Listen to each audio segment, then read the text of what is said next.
received support from other opposition parties. Babalondenze reports. Musi Maimane says the low 30% pass mark has been set up by the education authorities to beef up the pass rate numbers. He said the debate on his motion was important because young people can prove to do better if they receive the proper early childhood development in primary school education. Ending the 30% pass mark is not the only standalone reform. It signals the seriousness that we will hold about standards.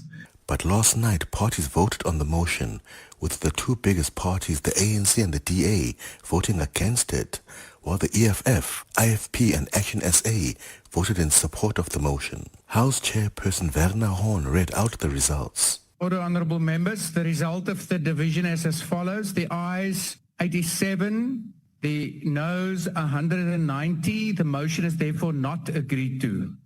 The motion fell away, but a similar motion can be tabled again in the future. Babalondenze, Eyewitness News. Suspended Police Minister Senzo Meyiwa says the Political Killings Task Team should have been disestablished in 2019. Meyiwa briefly appeared before the Madlanga Commission of Inquiry in Pretoria yesterday. In 2019, former National Police Commissioner Ketlas Tole allegedly signed off on a work study that should have seen the Political Killings Task Team disestablished and absorbed into the Murder and Robbery Unit.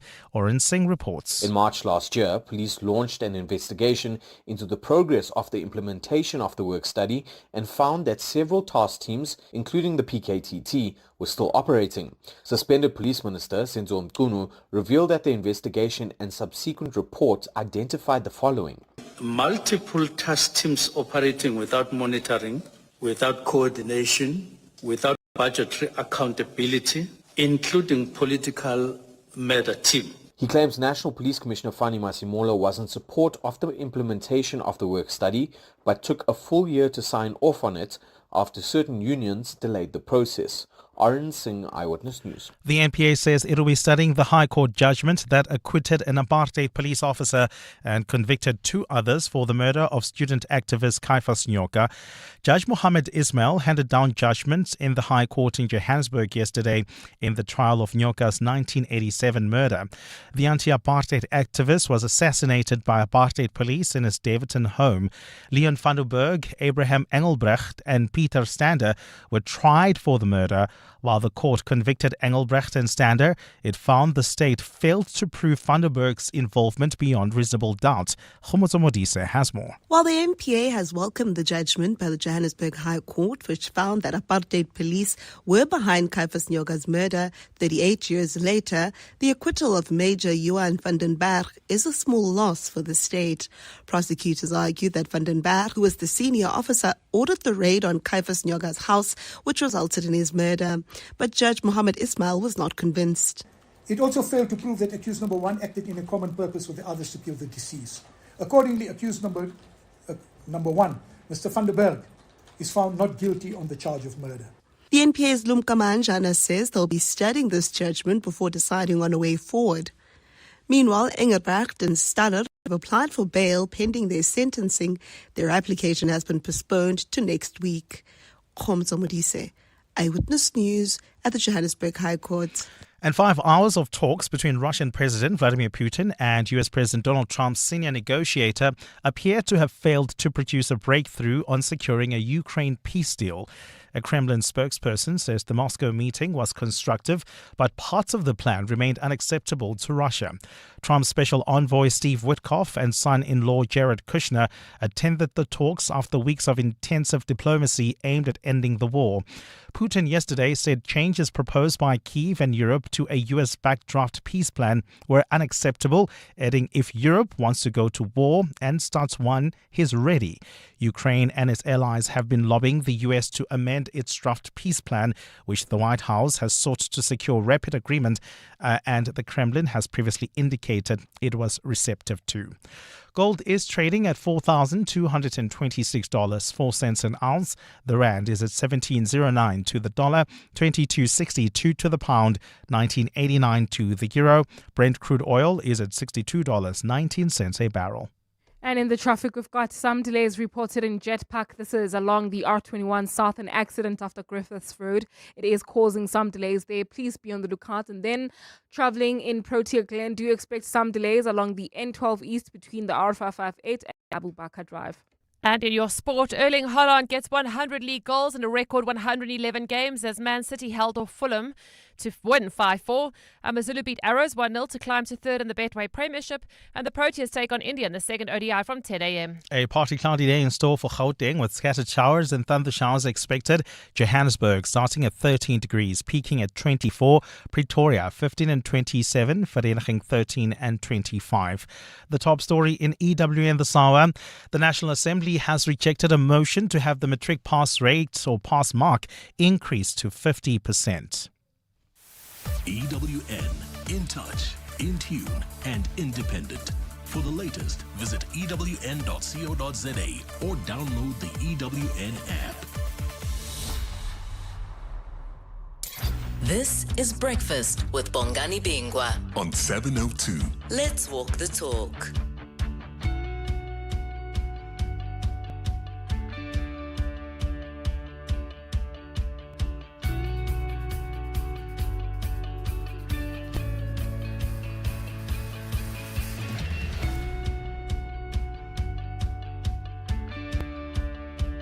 Eight minutes after 6 o'clock, you're listening to 702 Breakfast. Welcome one, welcome all.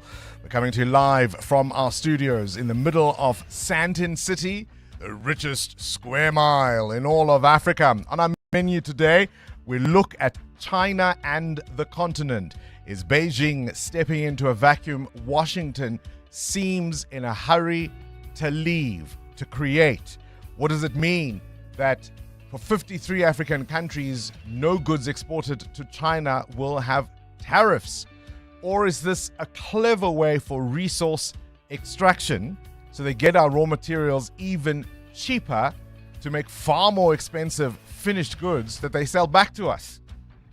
Is this a clever strategy that we will come to regret? Well, speaking to the director, a research director at the Center for the Africa-China's Studies at the University of Johannesburg. What's the pettiest thing you've ever done at work? Maybe worked on a project together, and then as soon as the person you didn't like was removed from the team, you deleted all their work as if they'd never been there? That's what the US has done. Already now, they've got control of the G20 website. They've deleted everything. Die hele ding. As if it never happened. Can you believe it? This is Breakfast with Bongani Bingwa on 702. Let's walk the talk. Delete. Isn't that incredible? It's as if you go to the G20 website, it's as if what happened in Johannesburg these last few weeks did not happen at all. And of course, as the G20 Sherpas, the people who are working behind the scenes to get it going, are starting their deliberations and meetings and conversations, South Africa's not invited. We're going to be speaking to Dr. Terence McNamee, who's a geopolitics specialist, and he's been warning for a little while that perhaps South Africa was a little too self-congratulatory in terms of how we hosted this thing and the real consequences that will now come for the country. We catch up with an old fave, Joe Nina, who's going to be performing live at The Basement. And of course, it's a Wednesday, so it's time for another corporate that cares. You're with Bongani Bingwa. 702 weekday mornings, 6 to 9 a.m. 10 minutes after 6 o'clock, today's shout out, a very simple one, and we'll explain why we're asking, of course, coming up a little later on in the show. Do you use AI, and what artificial intelligence application do you use most frequently, and what is it you use it for? Sfisa Zulu, you may remember, told us that he sometimes gets relationship advice from AI. So it could be for something as random as that. It could be for recipes.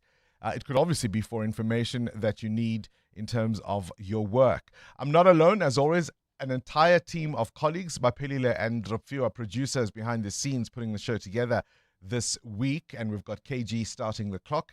Karabo is here for all our social media content, and Amora Mila and Muteo Kharipe with me in studio at this present moment. Let's start with you, Amo. What do you use AI mostly for? For homework, especially Afrikaans, because it's one language that I've battled with. Even when I was studying it, I battled with it. So I use it for that. And then I use it for, when you sometimes need inspiration for decoration in your house so I would take a picture of whatever spot in my house and I would say, make it look different or whatever, In this style or that style. Yeah. And then I would prompt it in the way that I wanted to respond, the way that I wanted to respond. Fantastic. And then I would look how my house would look like. And mostly it's grok. Yeah, mostly it's grok. Oh, wow. Okay, that surprised me. There are even AI applications now that you can open your grocery cupboard and it can select a list of ingredients and out comes a recipe. I haven't tried it. I think I'm too good of a cook. But, for people like Muteo, maybe I might need it. There's a suggestion. What AI app do you use? Just to collate a lot of sources and information, still use ChatGPT quite a lot because they do that quite well. Obviously, you check the sources because that's what AI does. It just collects a whole lot of sources and you need to still find out where the information comes from. So sometimes with my questions in the morning, I do use AI. Oh, I didn't know that. Yeah. That's the first I'm hearing of it. I used mostly Gemini because, again, it does a lot of that source collation. And so you obviously don't just trust what it gives you. You can go look at the original sources and figure out what the context was for the information that you need. All right, send us a WhatsApp voice note, 072-702-1702. As always, we take your calls on 011-883-0702. Our shout out this morning, very simply, do you use AI? Which AI platform do you use most often? And what do you use it for? Let's walk the talk. 702. Well, yesterday, 13 minutes after 6 yesterday, the Madlanga Commission of Inquiry continued into hearing evidence about the Ekurhuleni Metro Police Department and its suspended chief, Isaac Mapieye. And the person who was really facing a lot of the questions was Dr. Imogen Mashazi. I told you yesterday, I think we came up with a word for her. She was so insouciant when she was dealing with the evidence leaders. She carried on much in the same vein. In fact, if anything, it felt to me that she'd almost been encouraged. She was even worse yesterday than she had been the day before. One of the issues she consistently raised was the suspension of the former Metro Police chief, whom she says was accused of sexual harassment and rape. And the commissioner is pointing out to her yesterday that those charges were withdrawn, but they had been the central part of her presentations. And even in her own version, she had done nothing about them. And yet she was mentioning these at the commission as if they were still live charges. She even went so far as to offer the alleged victim who had withdrawn these charges. And the commission took her to task for essentially using whatever it is the victim, the alleged victim, had claimed and using it to basically advance her side. She really turns out to be quite something, this former Metro Municipal Manager. That's what she was. And then, of course, at times when she was being asked questions, she would say she doesn't know, she doesn't remember, she would try and deflect, and she just tried to run circles around the evidence leaders. I want you to listen now to a clip where the evidence leader, Advocate Mahlape Silo, challenges Dr. Mashazi and suggesting she's actually trying to avoid questions being put to her during the proceedings. Mashazi, there is no statement you can obtain that can help you answer my question. My question relates to when you acquired personal knowledge of the existence of the memorandum. You accept that there is no statement that can be tendered for that purpose. So can I have an answer to that question, please, if you don't mind? Can I indicate that I've answered that question No, you and have. accepted that I failed to deal with Chief in terms of his misconduct? Is the third time you avoid that question? Do you intend to answer it? When you acquired knowledge of the existence of the memorandum, is it so difficult to answer or you choose not to answer it? I don't want to waste the commissioner's time. If you don't want to answer it, please state so for the record and I'll pass on. I'm saying I've answered that I have failed to action consequence management on the part of Chief in terms of this misconduct, and I have failed to do oversight on him. I mean, in one clip, she is really, really pressed about commitments she had made publicly that she either reneged on or did not follow through with. Have a listen. Do you understand the magnitude of your failure to at least pursue a promise you know was publicly made regarding these important and disturbing issues? Do you appreciate, if you accept that you would have been a trigger for the council to investigate this particular politician and take steps, and you fail to do so, you just so flippantly, you come across as so flippantly saying, I take the point, oversight on my part. Is that how you intend to communicate it, or am I misunderstanding you? Well, I can't comment on that. I can't comment on that. On and on and on she went in this vein. Perhaps one more, where she was being asked about whether she'd communicated with Julius Mkhwanazi about alleged misconduct. And one of the things she kept asking for was she wants to go back and check on the records. And sometimes she's being asked, we don't have to know the time and the date. We just want to know, do you remember having such a conversation? And she said, oh, I don't know. I need to go back and check on the files. Have a listen. I do not recall. And can we be given a chance to go back and check if indeed there was communication between myself and Mkhwanazi about this behavior? I don't have any difficulty with you asking for an opportunity to go and check and add it to your list, but I do have a problem when you sit there and you say, I don't recall. And that's, you're prepared to say that and leave it at that. I think that is a problem. It raises issues, for me at least, about, are you taking this process seriously? Did you come here to assist the commission? And answers like, I don't recall, on such an important issue where you've had the opportunity to refresh your memory when you saw these letters. You refreshed your memory. You sit and you say, I don't recall. It suggests to me that you may not be taking this process as seriously as we are taking it. You can comment if you want to, but I'm happy if you choose not to say anything. No comment. Right? Who is this woman? Breakfast with Bongani Bingwa on 702. Let's walk the talk. The National Assembly rejecting a motion to have the Matric pass increased to 50%. This was Musi Maimane's new project, advocating for the gradual increase, saying this lower pass rate has wider implications for learners in the future. He wanted basic education reforms, but it's been rejected by the ANC and the DA, by the way, receiving support from other opposition parties, though. So that's a story, no doubt, we're going to keep an eye on. You're with Bongani Bingwa. 702 weekday mornings, 6 to 9 a.m. Muteo Kharipa, you've got a question of your own? Yeah, Bongs, I want to know from you and the rest of the 702 landers, right? You still watch TV, don't you? I do. Which TV as in not the streaming services, but TV. No, not platforms, just TV. Okay, yeah, I do. Which TV channel do you watch the most? And which one do you miss that's no longer available? Ooh, so I watch a lot more of news and sport. That's primarily what I watch. I miss VH1. Oh, yes. I miss VH1. Yes. There was a jazz channel. Quincy's Quest, I think it was. Yes, it was Quest. 34. What are the music? It was 334, I think it was. Or 330, I can't remember. But it was on that. I missed that. And they had all these old clips of great jazz performances from It's Gone. Oh. Did you like it? I liked it, but I didn't know.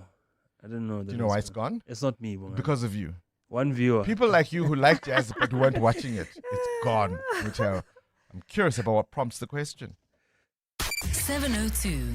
Weather. It's 20 after 6. This is EWN weather brought to you by Samsung. Rain or sunshine. Choose your temperature with Samsung air conditioners. A partly cloudy day in store for Gauteng. Some scattered showers and thunder showers are expected. Temperatures peaking at 24 degrees in Jozi, 27 in Pretoria, 25 in Vereeniging. Bloemfontein is also 27. Durban peaks at 21. Gqeberha 20. East London 19 degrees. Cape Town also maxing out at 19. The break of day, the shoreline hums with promise. A cool breeze drifts across the sand. Children laugh in the distance, umbrellas bloom brightly, and the horizon glimmers with ease. It feels lighter here, fresher, as if summer has been redefined.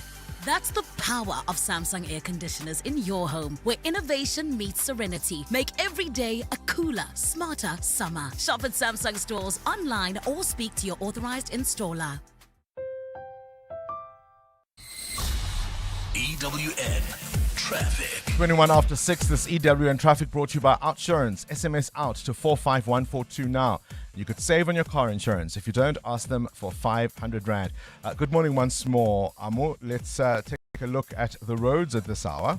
Well, Bongani, we've got delays on the M1 North. These are kind of different delays that are happening on this route because we usually have the delay towards the Crown interchange, but at this moment delays between the Uncle Charlie's interchange and Xavier Street. That's due to an earlier accident on the opposite side of the road. Please be on the lookout there. While traveling on the N1 North, delays between the N12 exit and the Deepkloof interchange. Peak time delays there. There's also queuing traffic on the N3 North between the Yelands turn off and the Giluli's interchange. More updates coming up, but if you see anything else on the roads, do remember you can share those reports with us. We're on X at EWN Traffic. There's more EWN on air, online, and on the EWN app. The Outsurance pointsmen know that every car on the road carries a story. There's a car on the way to the hospital carrying an elderly couple, playfully bantering about who their first grandchild will look like. The Outsurance pointsmen know it's not just a car in traffic. It's bringing two generations together. Every story is different and every story matters. That's why the Outsurance pointsmen have been doing what they do since 2005 in proud partnership with 702. Outsurance is a licensed insurer and FSP. There's a new way to experience all your favorites. Pulse Africa, the 24/7 fast channel, now live on PrimeMediaPlus.com and the Prime Media Plus app, bringing you the best of Prime Media around the clock. Watch the biggest moments from 702. It's non-stop entertainment and authentic African storytelling, all from Africa's leading media network. Pulse Africa, only on the PrimeMediaPlus.com and Prime Media Plus app. Those trusty old shoes, there for your first move out of home. That marathon training that lasted a day, the quick runs to the store, the long nights out. Yeah, they've done the most for you. But with the Street Store, they can do even more for someone else. Visit thestreetstore.org to find out more about donating your pre-loved shoes and clothes to the world's first rent-free pop-up clothing store for the homeless. Donate before December 6, 2025. You could spend 10 minutes waiting for that video to download. Or get a 10-minute quote from Outsurance that could save you thousands on your car insurance. SMS out to 45142. Like 48-year-old Felicity, who now pays a low 836 Rand a month for her 2020 Hyundai Tucson. With Outsurance, you get the legendary out bonus that pays you a percentage of your premiums back if you're claim-free. SMS out to 45142. Make today the day you switch and get more out. After switching, 31-year-old Palisa now pays only 926 Rand a month for her 2024 Kia Sonet. Ready to get more out of your car insurance? Get a quote today. And if Outsurance can't beat what you're currently paying, you can ask for 500 Rand. Make that 1,500 Rand if you've been claim-free and with the same insurer for 3 years. Savings or cash, you have nothing to lose. SMS out to 45142. That's out to 45142. Outsurance, licensed insurer and FSP. TCs and information online. Start your day with Bongani Bingwa on 702.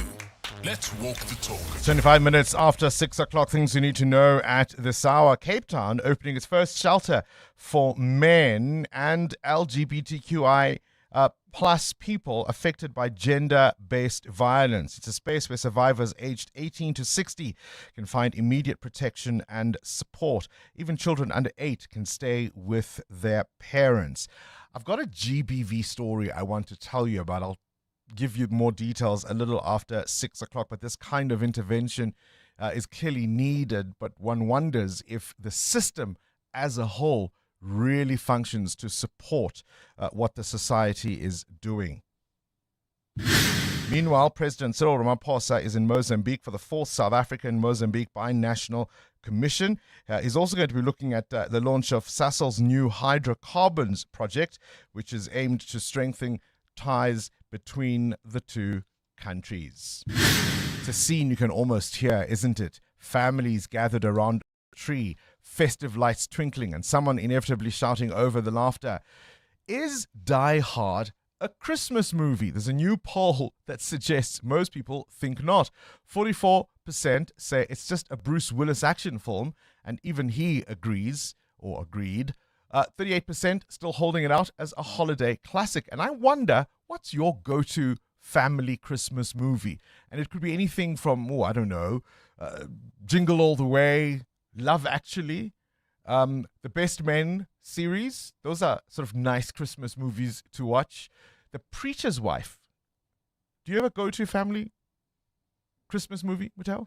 The Home Alone series. Home Alone has to be one. Amo? Definitely. The Grinch is also another one. Die Hard? No? Mm-mm. You don't see the Christmassy element to it? There was a Die Hard that was set during the holiday seasons, There right? we go. That's how it started. Adam Gilchrist will be back to tell us more about that in The World View. As I said to you earlier, tensions on the global stage somewhat. So the US G20 presidency for 2026 processes are now already underway. That's happening on the 15th and 16th of December next year. South Africa is not on the list. But moreover, they've gone to the website and deleted everything that the South Africans placed there for their presidency. It's as if it never happened. We'll speak to Dr. Terence McNamee about that after 7.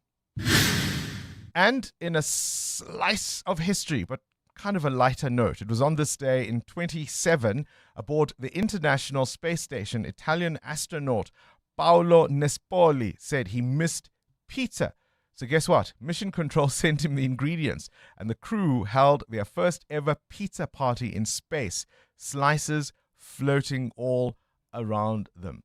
I don't know, if you were to go on intergalactic travel, what's the one food you might miss from Earth? 702. The newspapers. Let's catch up now with the newspapers. Sfisa Zulu, if you were off the planet, what food would you miss? Oh, pasta. Pasta? Yes. Yeah, no, you don't want that floating in space, eh? No. Can you imagine? Like, how do you eat chasing that? Chasing no. pasta Oh, my word. as you float. All right. What's in the newspapers? Looking at developments in Australia, where YouTube says that the country's looming social media ban for under 16s will make children less safe online. So from the 10th of this month, the Australian government will implement the ban for users under the age of 16 from a raft of the world's most popular social media platforms. And this includes Facebook, Instagram, TikTok, and YouTube itself.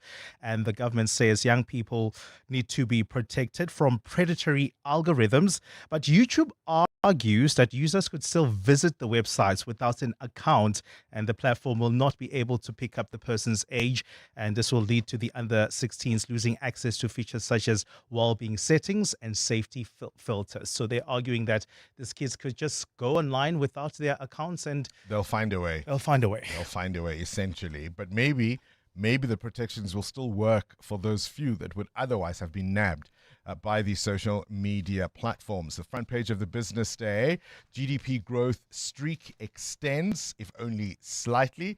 The Citizen: you stole my unborn kids. This is an awful story about HIV positive women who were unwittingly subjected to forced sterilization.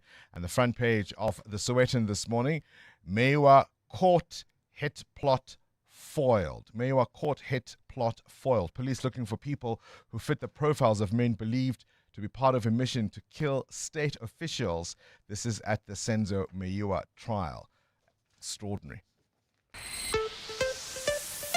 EWN Business. I miss VH1, but I mostly watch now sport and news channels on DSTV. Muteo wants to know which channels we watch the most and which ones we would miss. What prompts the question?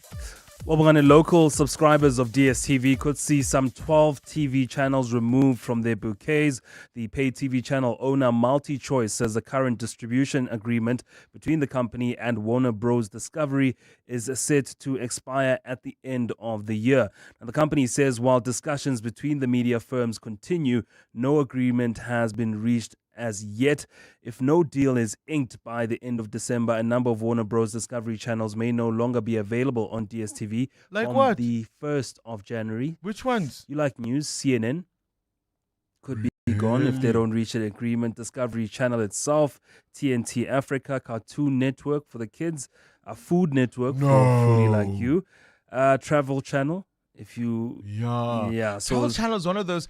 You want it there. You just want it there. Yeah, it's not that you on the tune day in where every the day. TV's not good, you just like, let me watch the Travel You Channel. know, you might stumble upon something. Yeah, No so way. it's a lot. Discovery Family, Real Time as well, and Cartoonito, which I guess is also a TV channel for children. So the removal of these channels will affect DSTV premium Cartoon subscribers. Network. Yeah. Cartoon Network. Yeah. The Powerpuff Girls and everything. Everything. Gone. Everything that is nostalgic. Jeepers. In addition to these 12 channels at risk, another 4 channels will shut down on the 31st of December. Paramount Africa will shut down MTV Base and BET Africa following a change in international strategy by the group's new owners. At the same time, CBS AMC Networks International will terminate its CBS Justice and CBS reality channels as well. So meanwhile, while all of that is going on, the French media giant Canal Plus has completed its takeover of MultiChoice. The deal is valued at approximately $3.2 billion or 54 billion rand. So a lot of changes to expect for DSTV subscribers. Does that mean then the subscriptions will be lowered without all those channels? I doubt it. I doubt it. More pain for DSTV, I suspect. Right, where's the rand? Rand is still in a good position. 17 rand 10 cents this morning against the US dollar. 19 rand 90 cents against the euro, and 22 rand 62 cents against the British pound. Price of gold at $4,220 an ounce, while platinum is at $1,647. Brent crude at $62.47 a barrel. More business after 7. This Eyewitness News is brought to you by Momentum. Financial advisors help you have a better shot at generational wealth. Speak to Momentum. Momentum is part of Momentum Group Limited, an authorized FSP and registered credit provider. Thanks, Bongani. Good morning. Government says another positive GDP reading signals good news for the country's economy, which has suffered stunted growth. The optimism follows a marginal economic expansion of 0.5% for the third quarter. SETSA says mining, agriculture, forestry and fishing, as well as trade, recorded the highest growth rates. And acting government spokesperson Nomonde Mnukwa says a sustained improvement in addressing issues such as unemployment will eventually yield the desired results. The continued improvement reflects the resilience of South African economy and the impact of ongoing structural reforms to support inclusive and sustained growth. 4 Chinese nationals working at a manufacturing company in Vereeniging have been arrested. 2 were caught working without permits, while the others were arrested for obstruction of justice. Deputy Minister of Employment and Labour, Jomo Sibia, yesterday led an operation into the Chinese-owned company making PVC ceilings and pipes. But we have found 2 Chinese as well that we have arrested, whom have violated their visas, who are not supposed to work in South Africa, but they are working. There's a Malawian lady whom we have found, sadly she's pregnant, but we have to do our work with Home Affairs. But also we are arresting the 2 Chinese who are supervisors because they assume the responsibility of being employers. State prosecutor Greg Vormerans has exhibited how murder-accused Zane Killian used the same tactics when he tracked attorney William Booth and slain top cop Charles Kinnear. Killian and alleged underworld gang boss Nafiz Modak face charges of murder after Kinnear was shot 5 years ago. Prosecutors are cross-examining Modak about his alleged involvement in Kinnear's murder in the long-running trial in the Western Cape High Court. Carlo Peterson is following proceedings. It's the state's case. Nafiz Modak plotted the attempted murder of attorney William Booth and the murder of top cop Charles Kinnear 5 years ago by using Zane Killian to track their whereabouts. State Prosecutor Greg Wolmerans produced evidence which shows Killian profusely pinged Booth and Kinnear just before they were attacked in 2020. The evidence also shows Killian and his previous lawyer Eric Breyer received payments amounting to more than 200,000 rand at the time of Kinnear's murder. Modak is set to return to the witness box for his cross-examination to continue today. Carlo Peterson, Eyewitness News. And 5 hours of talks between Russian President Vladimir Putin and US President Donald Trump's senior negotiator appear to have failed to produce a breakthrough on securing a Ukraine peace deal. A Kremlin spokesperson says the Moscow meeting was constructive, but parts of the plan remained unacceptable to Russia. Trump's special envoy Steve Witkoff and son-in-law Jared Kushner attended the talks after weeks of intensive diplomacy aimed at ending the war. Putin yesterday said charges proposed by Kyiv and Europe to a US-backed draft peace plan were unacceptable, and he's added that if Europe wants to go to war and starts one, he's ready. Ukraine and its allies have been lobbying the US to amend its draft peace deal, which the White House has sought to secure rapid agreements on, and the Kremlin has previously indicated it was receptive to. A partly cloudy day in store for Gauteng with showers expected. The temperatures are at lows of 13 and 15 degrees, peaking at highs between 24 and 27. And in the traffic, we've got delays on the N1 North between the N12 exit and the Kilulis, or rather the Golden Highway. While traveling on the N3, we've got heavy traffic volumes between the Kilulis interchange and the Yelans turnoff. The top story this hour, government says another positive GDP reading signals good news for the country's economy.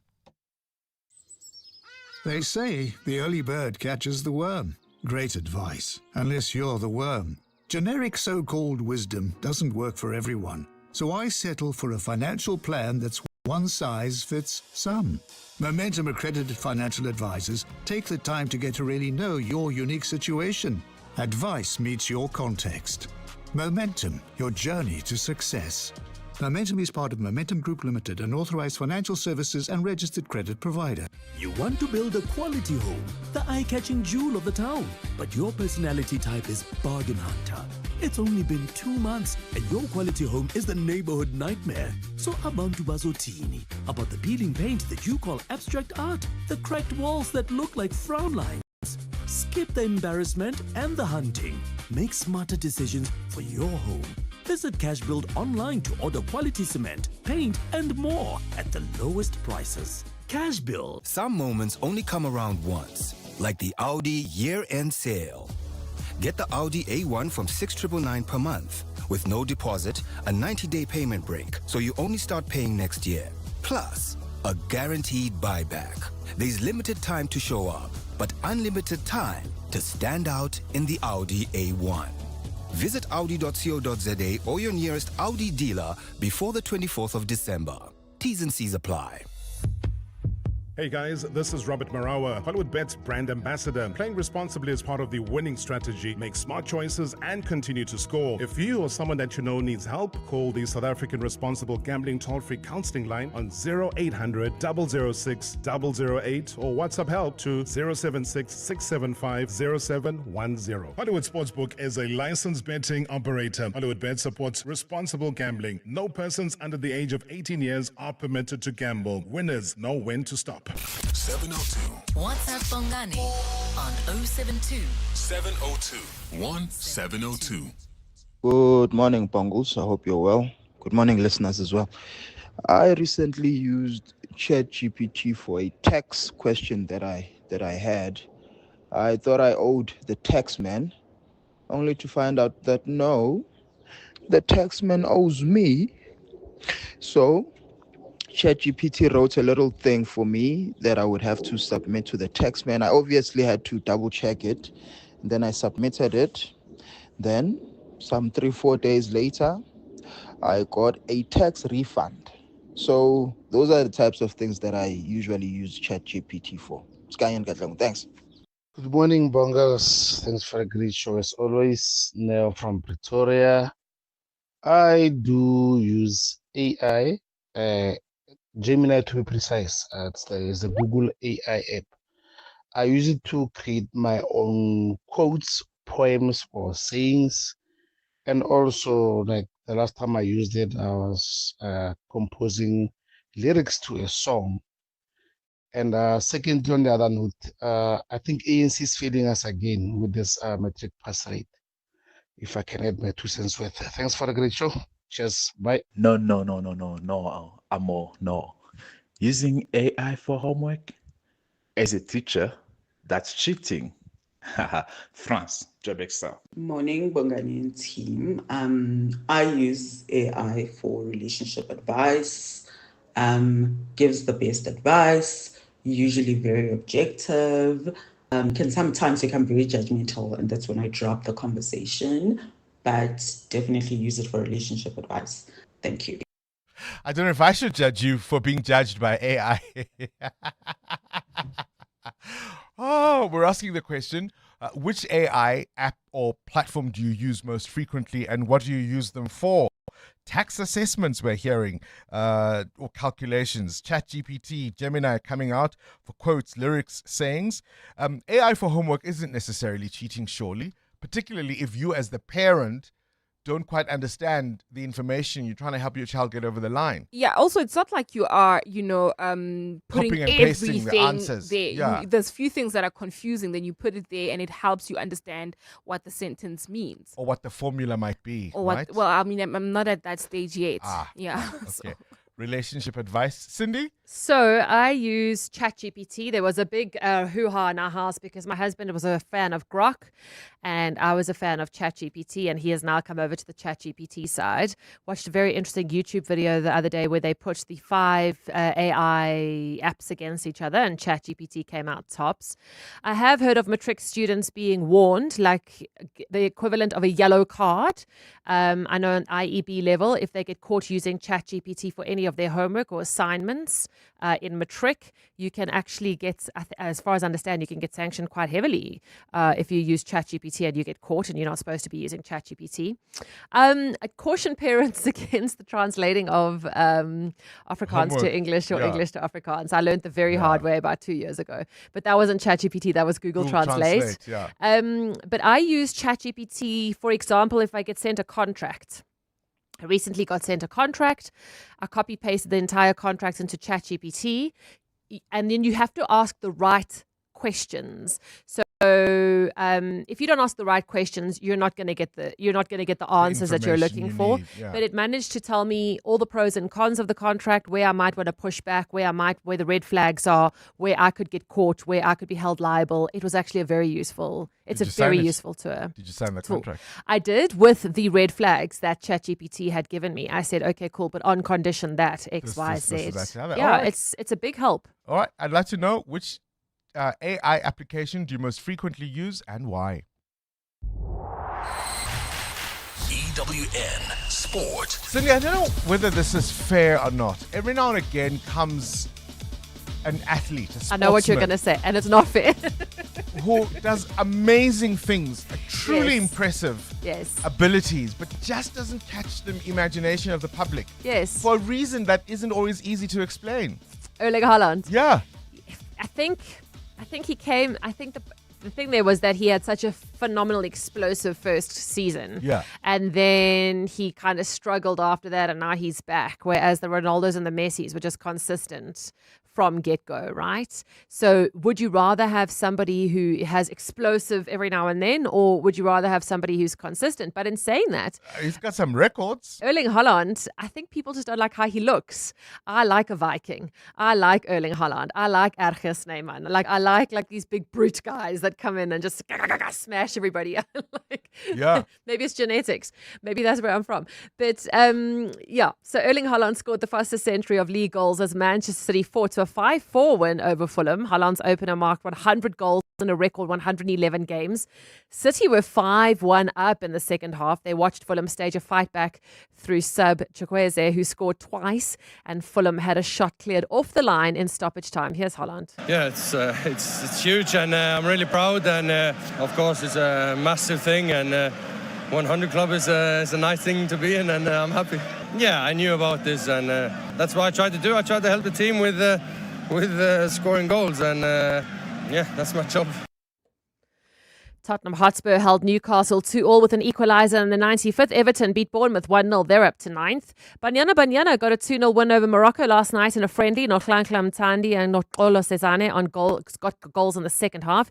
Here's Sesane. We are just so excited because we didn't come with the mentality of beat them before, because we understand and know that every year teams improve. So we came with the mentality of wanting to win it again without the players that were there last time when we played against them, and also us working on us. In the Betway Premiership, Amazulu up to 3rd on the table after a 1-0 win over Golden Arrows. However, they have played 2 more games than most teams. Proteas take on India in the second ODI at 10 a.m. Captain Tebo Bavuma, who was rested for the first ODI, returns. The boundary in Rapua is far bigger, and Bavuma says it'll be harder to score runs. I haven't been on the field to say, but it does look bigger than Ranchi, more particularly than the squares.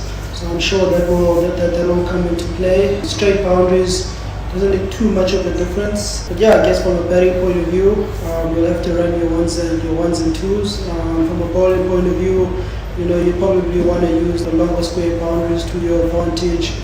Live test cricket where rain has delayed play in Christchurch. The West Indies 157 for 6 in reply to New Zealand's 231.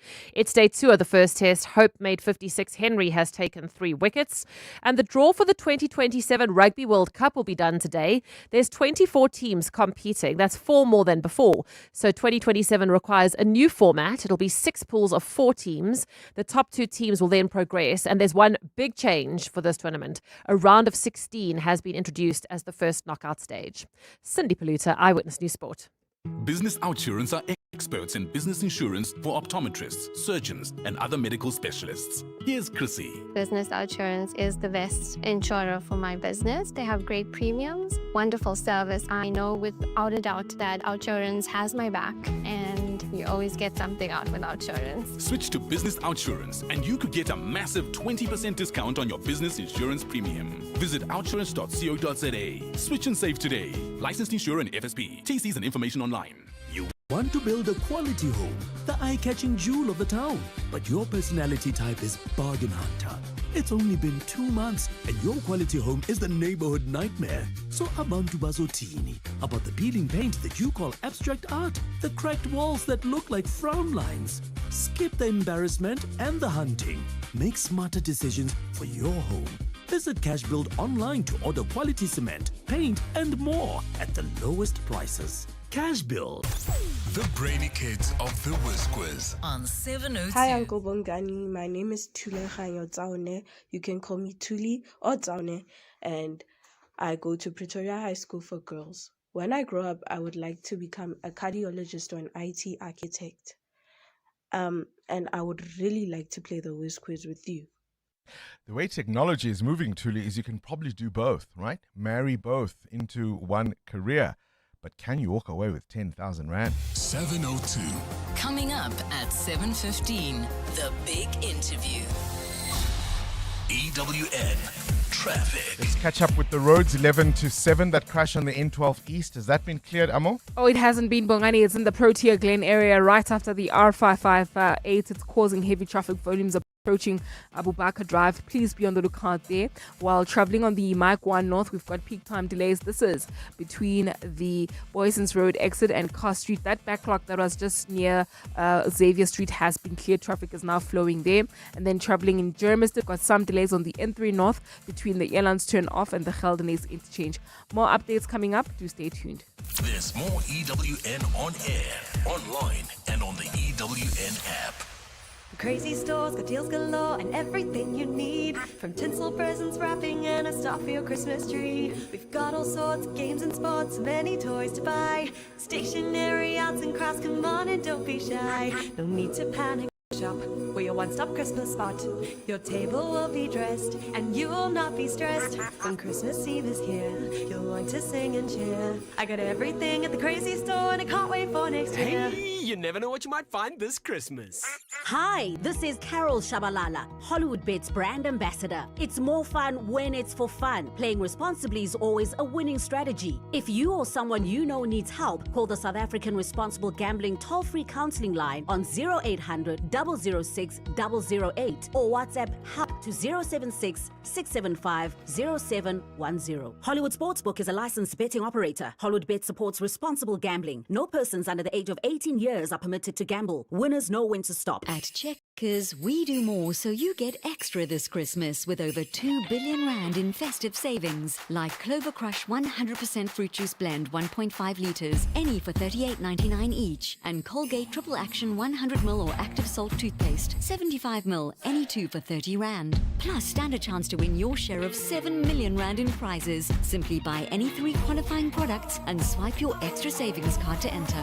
Valid until Sunday at Checkers. T&Cs apply. The Money Show. Weekday evenings at 6. On your next Money Show, our shapeshifter, none other than the FNB CEO, Harry Kellen, will explore his incredible journey to becoming the FNB CEO. Advita Naidu, Africa MD at Jackhammer Global, brings you the latest from the world of business unusual. Consumer ninja Wendy Nola, fighting for your rights, and of course, we'll unpack all the top business news of the day. Don't miss it. The Money Show, where business comes to life. The Money Show on 702. Let's walk the talk. The Money Show, Stephen Curtis, is brought to you by ABSA CIB. Invested in your story because your story matters. ABSA is an authorized FSP and registered credit provider. Who is the whizziest of them all? It's the Whiz Quiz on 702. Time to play the Whiz Quiz. Up next, a conversation about the new direction for Africa and China. Tuli, though, is our contestant today in the Whiz Quiz. 10,000 Rand up for grabs. Wants to be a cardiologist, but also is interested in technology. Tuli, you know you can do both, hey? Yes, I do. I'll go. Okay, let's see if we can make an investment towards that goal, hey? Yes. All right, here we go. KG, start the clock. Spell the word friends. FRINDIENDS. Correct. True or false? Brazil is the largest country in South America? True. Correct. In which sport is Themba Bavuma national captain? Pass. Cricket. Complete the saying, it's raining cats and what? Dogs. Correct. What grain is used to make sushi? Pass. Rice. What is a male duck called? A ducky or a drake? A drake. Correct. From which language do we get the word kindergarten from? German or English? German. Correct. What's 40 times 3? Pass. 120. What is the tallest mountain in the world? Pass. Mount Everest. What is the Earth's outermost layer called? Pass. The crust. And those are the 10 questions. We still had a bit of time, but I'm afraid you've used up all your questions. And that means, truly, you walk away with 500 Rand. 500 Rand. Too many passes there, I'm afraid. But that's what you get today. The Brainy Kids of the Whiz Quiz on 702. Now, in the next hour, we'll play What's the Question, and it's brought to you by Outsurance. We'll give you 3,000 Rand in cash, 1,000 Rand for an answer based on anything you heard on the show. You simply WhatsApp us your name and the answer to 072-702-1702. Later, someone else will ask a question to get your answer, and they'll win 2,000 Rand. SMS out to 4512 now, and Outsurance could save you on your car insurance. 702. The Africa Report. Here's an interesting take on the continent as the US has embarked on a trade war with almost every country in the world, and many of them from this continent. China announced earlier this year that it's removing all tariffs on exports from African countries. It allows South Africa, but also Nigeria, Kenya, Egypt, and Morocco and others able to now export a wide range of goods to China duty-free.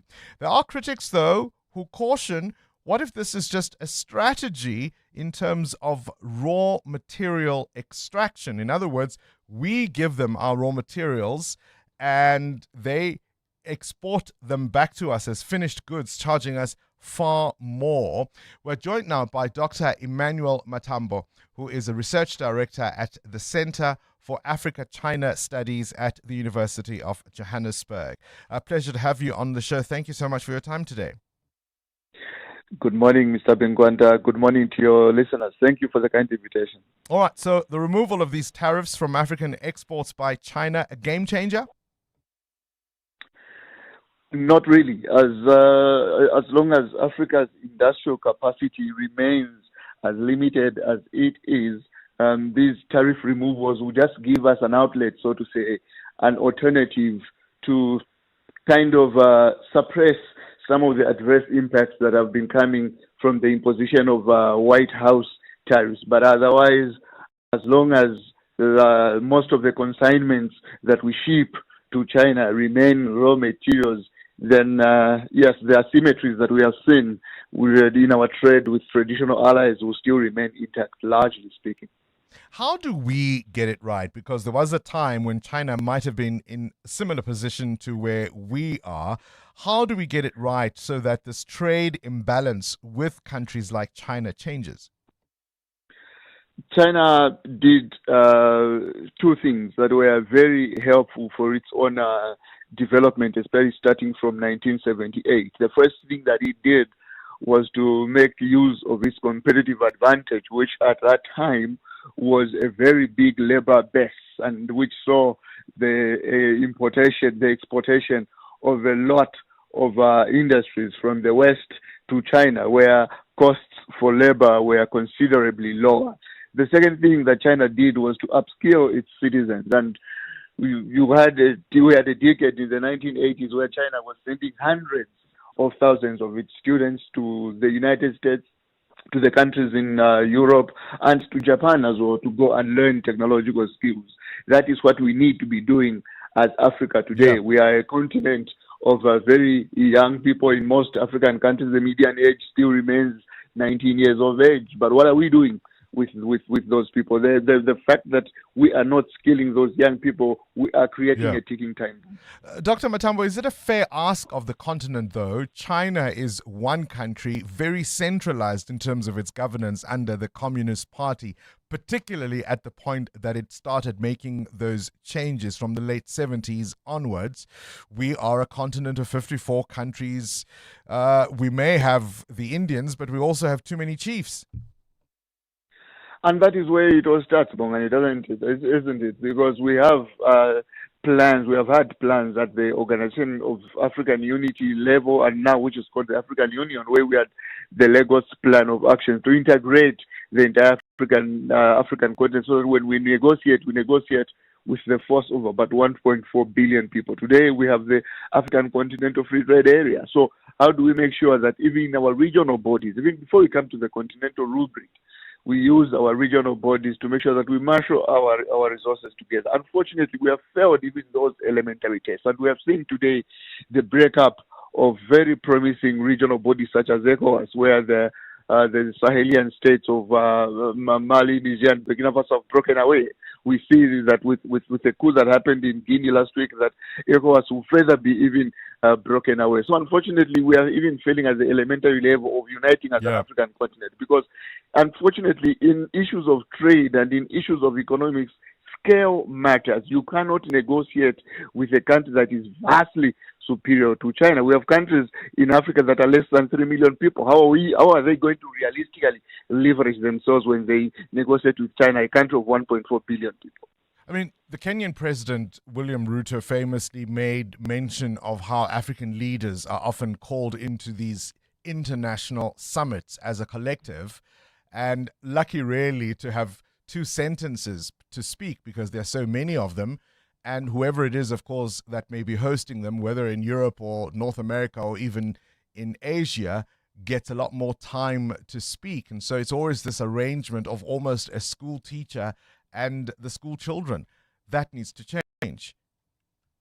It does, actually. These Africa Plus One summits have not really helped the continent. Even when we go to the Forum on China-Africa Cooperation in China, you'll find a situation where African leaders sometimes do have these sideline talks with President Xi Jinping. Those are kind of attenuated, and they further actually even weaken the African continent's leverage. We saw last year Zambia and Tanzania, for example, cornering President Xi Jinping on the side to make deals on the Tazara, Kenya to make deals on the standard gauge railway.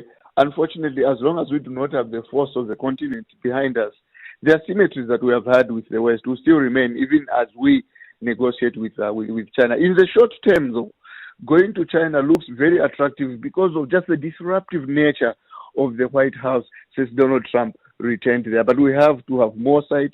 We need to look beyond what is currently happening in the United States to make sure that our relationship with China backs the trend of what has been the case in our relationship with so-called traditional partners. Appreciate your time. Very, very good explanations there. Dr. Emmanuel Matambo is Research Director at the Center for Africa-China Studies at the University of Johannesburg.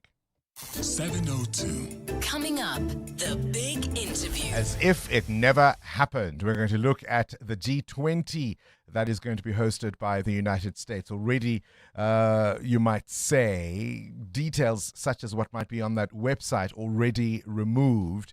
But are there far more serious consequences coming our way? And we'll also give you an update on that electricity cutoff for those NPOs by the city of Johannesburg. All of that to come after this Eyewitness News brought to you by Khalix. Khalix, for the businessman who knows what he wants. This is EWN. Will the next ANC Joburg leader be Dada Morero or Loyiso Masuku? Members prepared to decide, and the presidency's office will finally have a parliamentary body to account to. Good morning, I'm Sfiso Zulu. It's a big day for the ANC in Johannesburg as its regional elective conference gets underway. Over the next 3 days, party branches will elect new leadership and discuss policy and organizational governance. The leaders chosen at this conference will steer the ship in the city until the next elective conference in 2028. Alpha Ramushwana reports. The ANC's Regional Executive Committee in Johannesburg was dissolved after its 3-year term came to an end in June. A task team led by Dada Morero and Sasabona Manganye was then appointed to oversee preparations for this elective conference. Discussions at the conference will focus on a number of matters, including the coalition the ANC is part of, which limits its ability to govern the city independently. Outgoing regional leader Dada Morero says everything is now in place for the regional elective conference to proceed. But the regional task team had their final meeting yesterday, and today they're still left with 2 items on the agenda. They've adopted the program of conference. By the end of the week, Morero will know whether he'll remain as the ANC's top leader in Johannesburg. Alpha Ramshwana, Eyewitness News. For the first time since the establishment of a democratic parliament, the presidency will now answer to a dedicated oversight committee. The National Assembly yesterday adopted new rules that will pave the way for the establishment of the committee, to which the president, deputy president and director general will be required to answer to on questions of budget and policy. It's a battle opposition parties have been fighting since the previous parliament, but which at the time did not find immediate favour with the ANC. Lindsay Tentlinger explains. The presidency has until now been the only state department that does not account directly to parliament. The Zondo Commission of Inquiry into State Capture recommended a presidency oversight committee, and the matter was put back on the table by the DA just more than a year ago.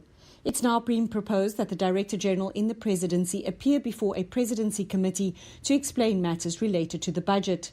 The President and Deputy President, meanwhile, would appear at least once a year to answer to questions of policy or matters of national or international interest. The DA's Chief Whip, George Mikalakis, says these developments will lead to a more robust and effective parliament. But most importantly, the Committee on the Presidency will add a layer of accountability that the Zondo Commission recommended, and that will hopefully go a long way in the future to protect our democratic institutions against state capture and corruption. The Oversight Committee will comprise 11 members, 4 from the ANC, 2 from the DA, 1 each from the MKP and EFF, and 3 members from other parties.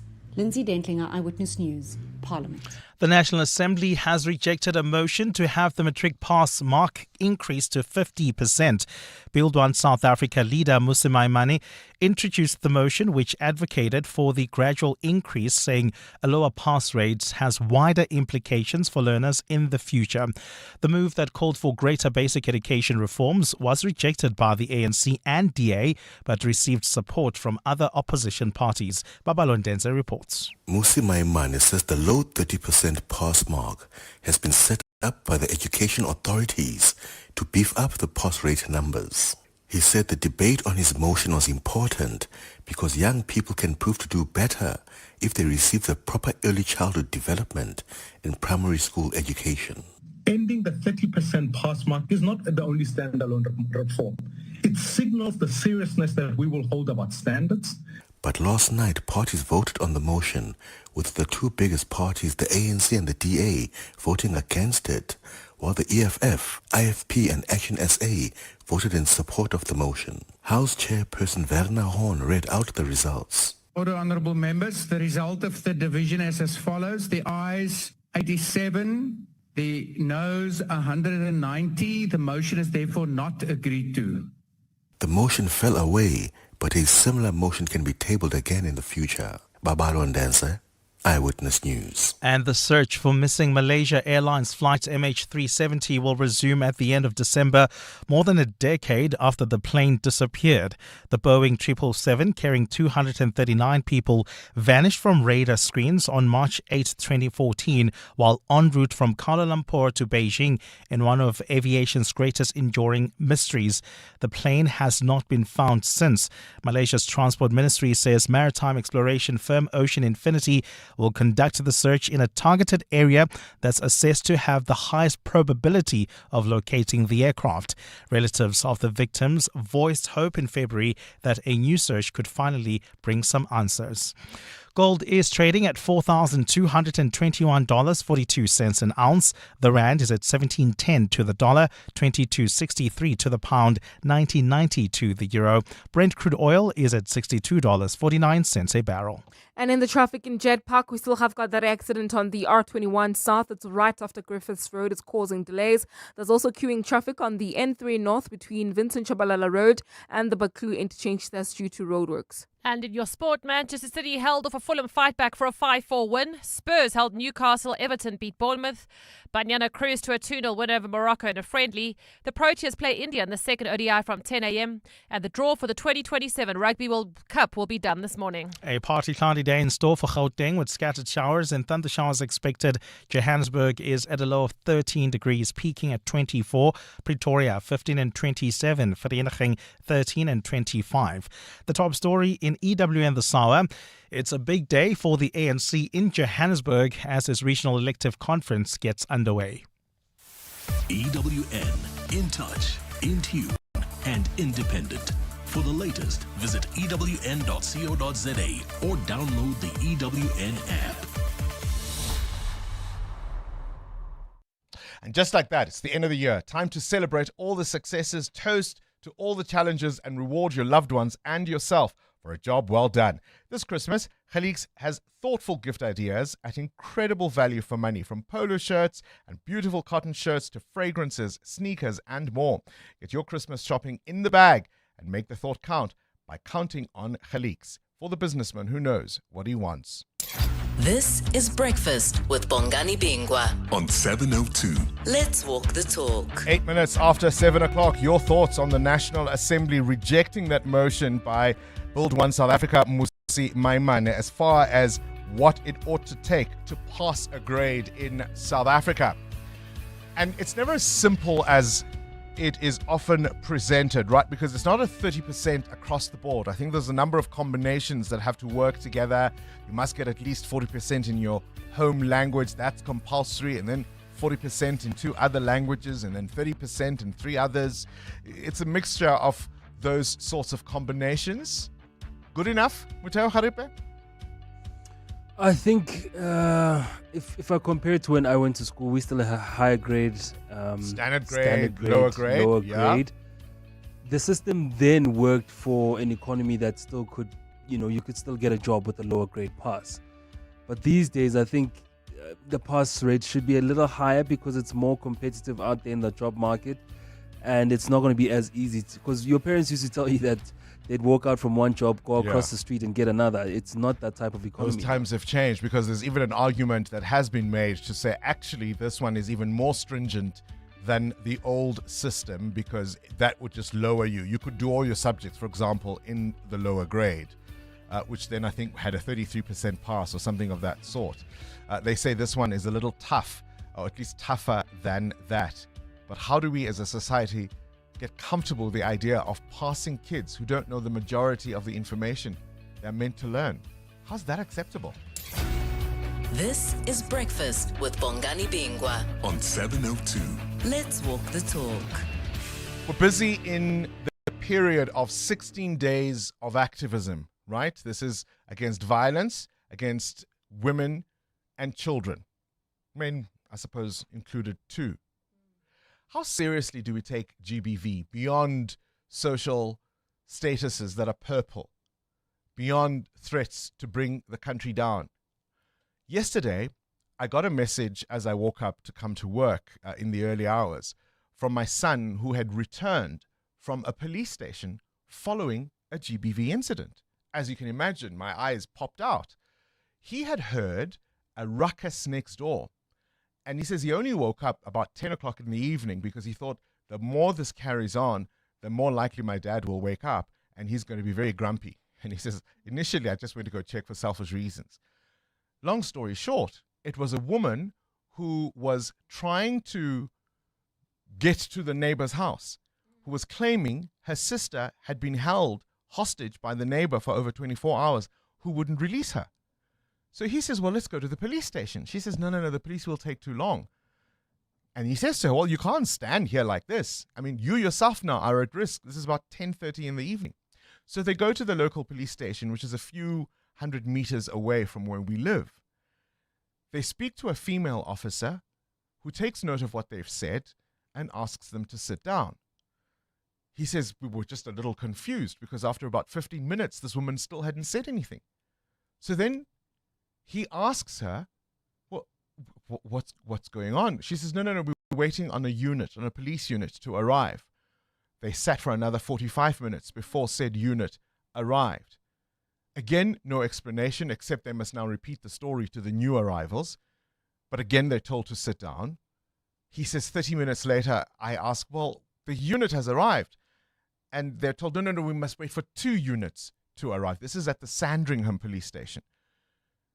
Eventually, after 2 hours of waiting, the second unit arrives. And they now want the story all over again. And he got impatient and said, look, let's go to the house. This woman could easily be in danger. We'll tell you on the way. He says, but ever so languidly, they walked to the vehicle. They were asking each other for chips because they got into the one car. And so the officers in the other unit come and say, ooh, could we have some chips? Yeah, tell us again about this story. The long and short of it was 2.5 hours later, they finally got to this house. And of course, the person being accused of all of this had fled. And the woman he'd been holding hostage for over 24 hours was the one who greeted them. And only because the police came and helped her get her bags could she leave.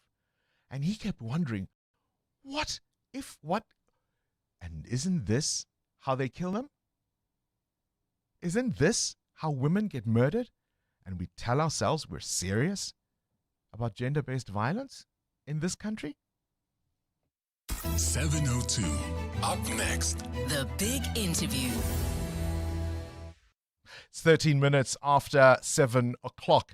We'll check on traffic in just a moment, but we thought we'd get some update and feedback from the Children's Memorial Institute. You remember, of course, there was that blackout last week where their electricity services were cut off.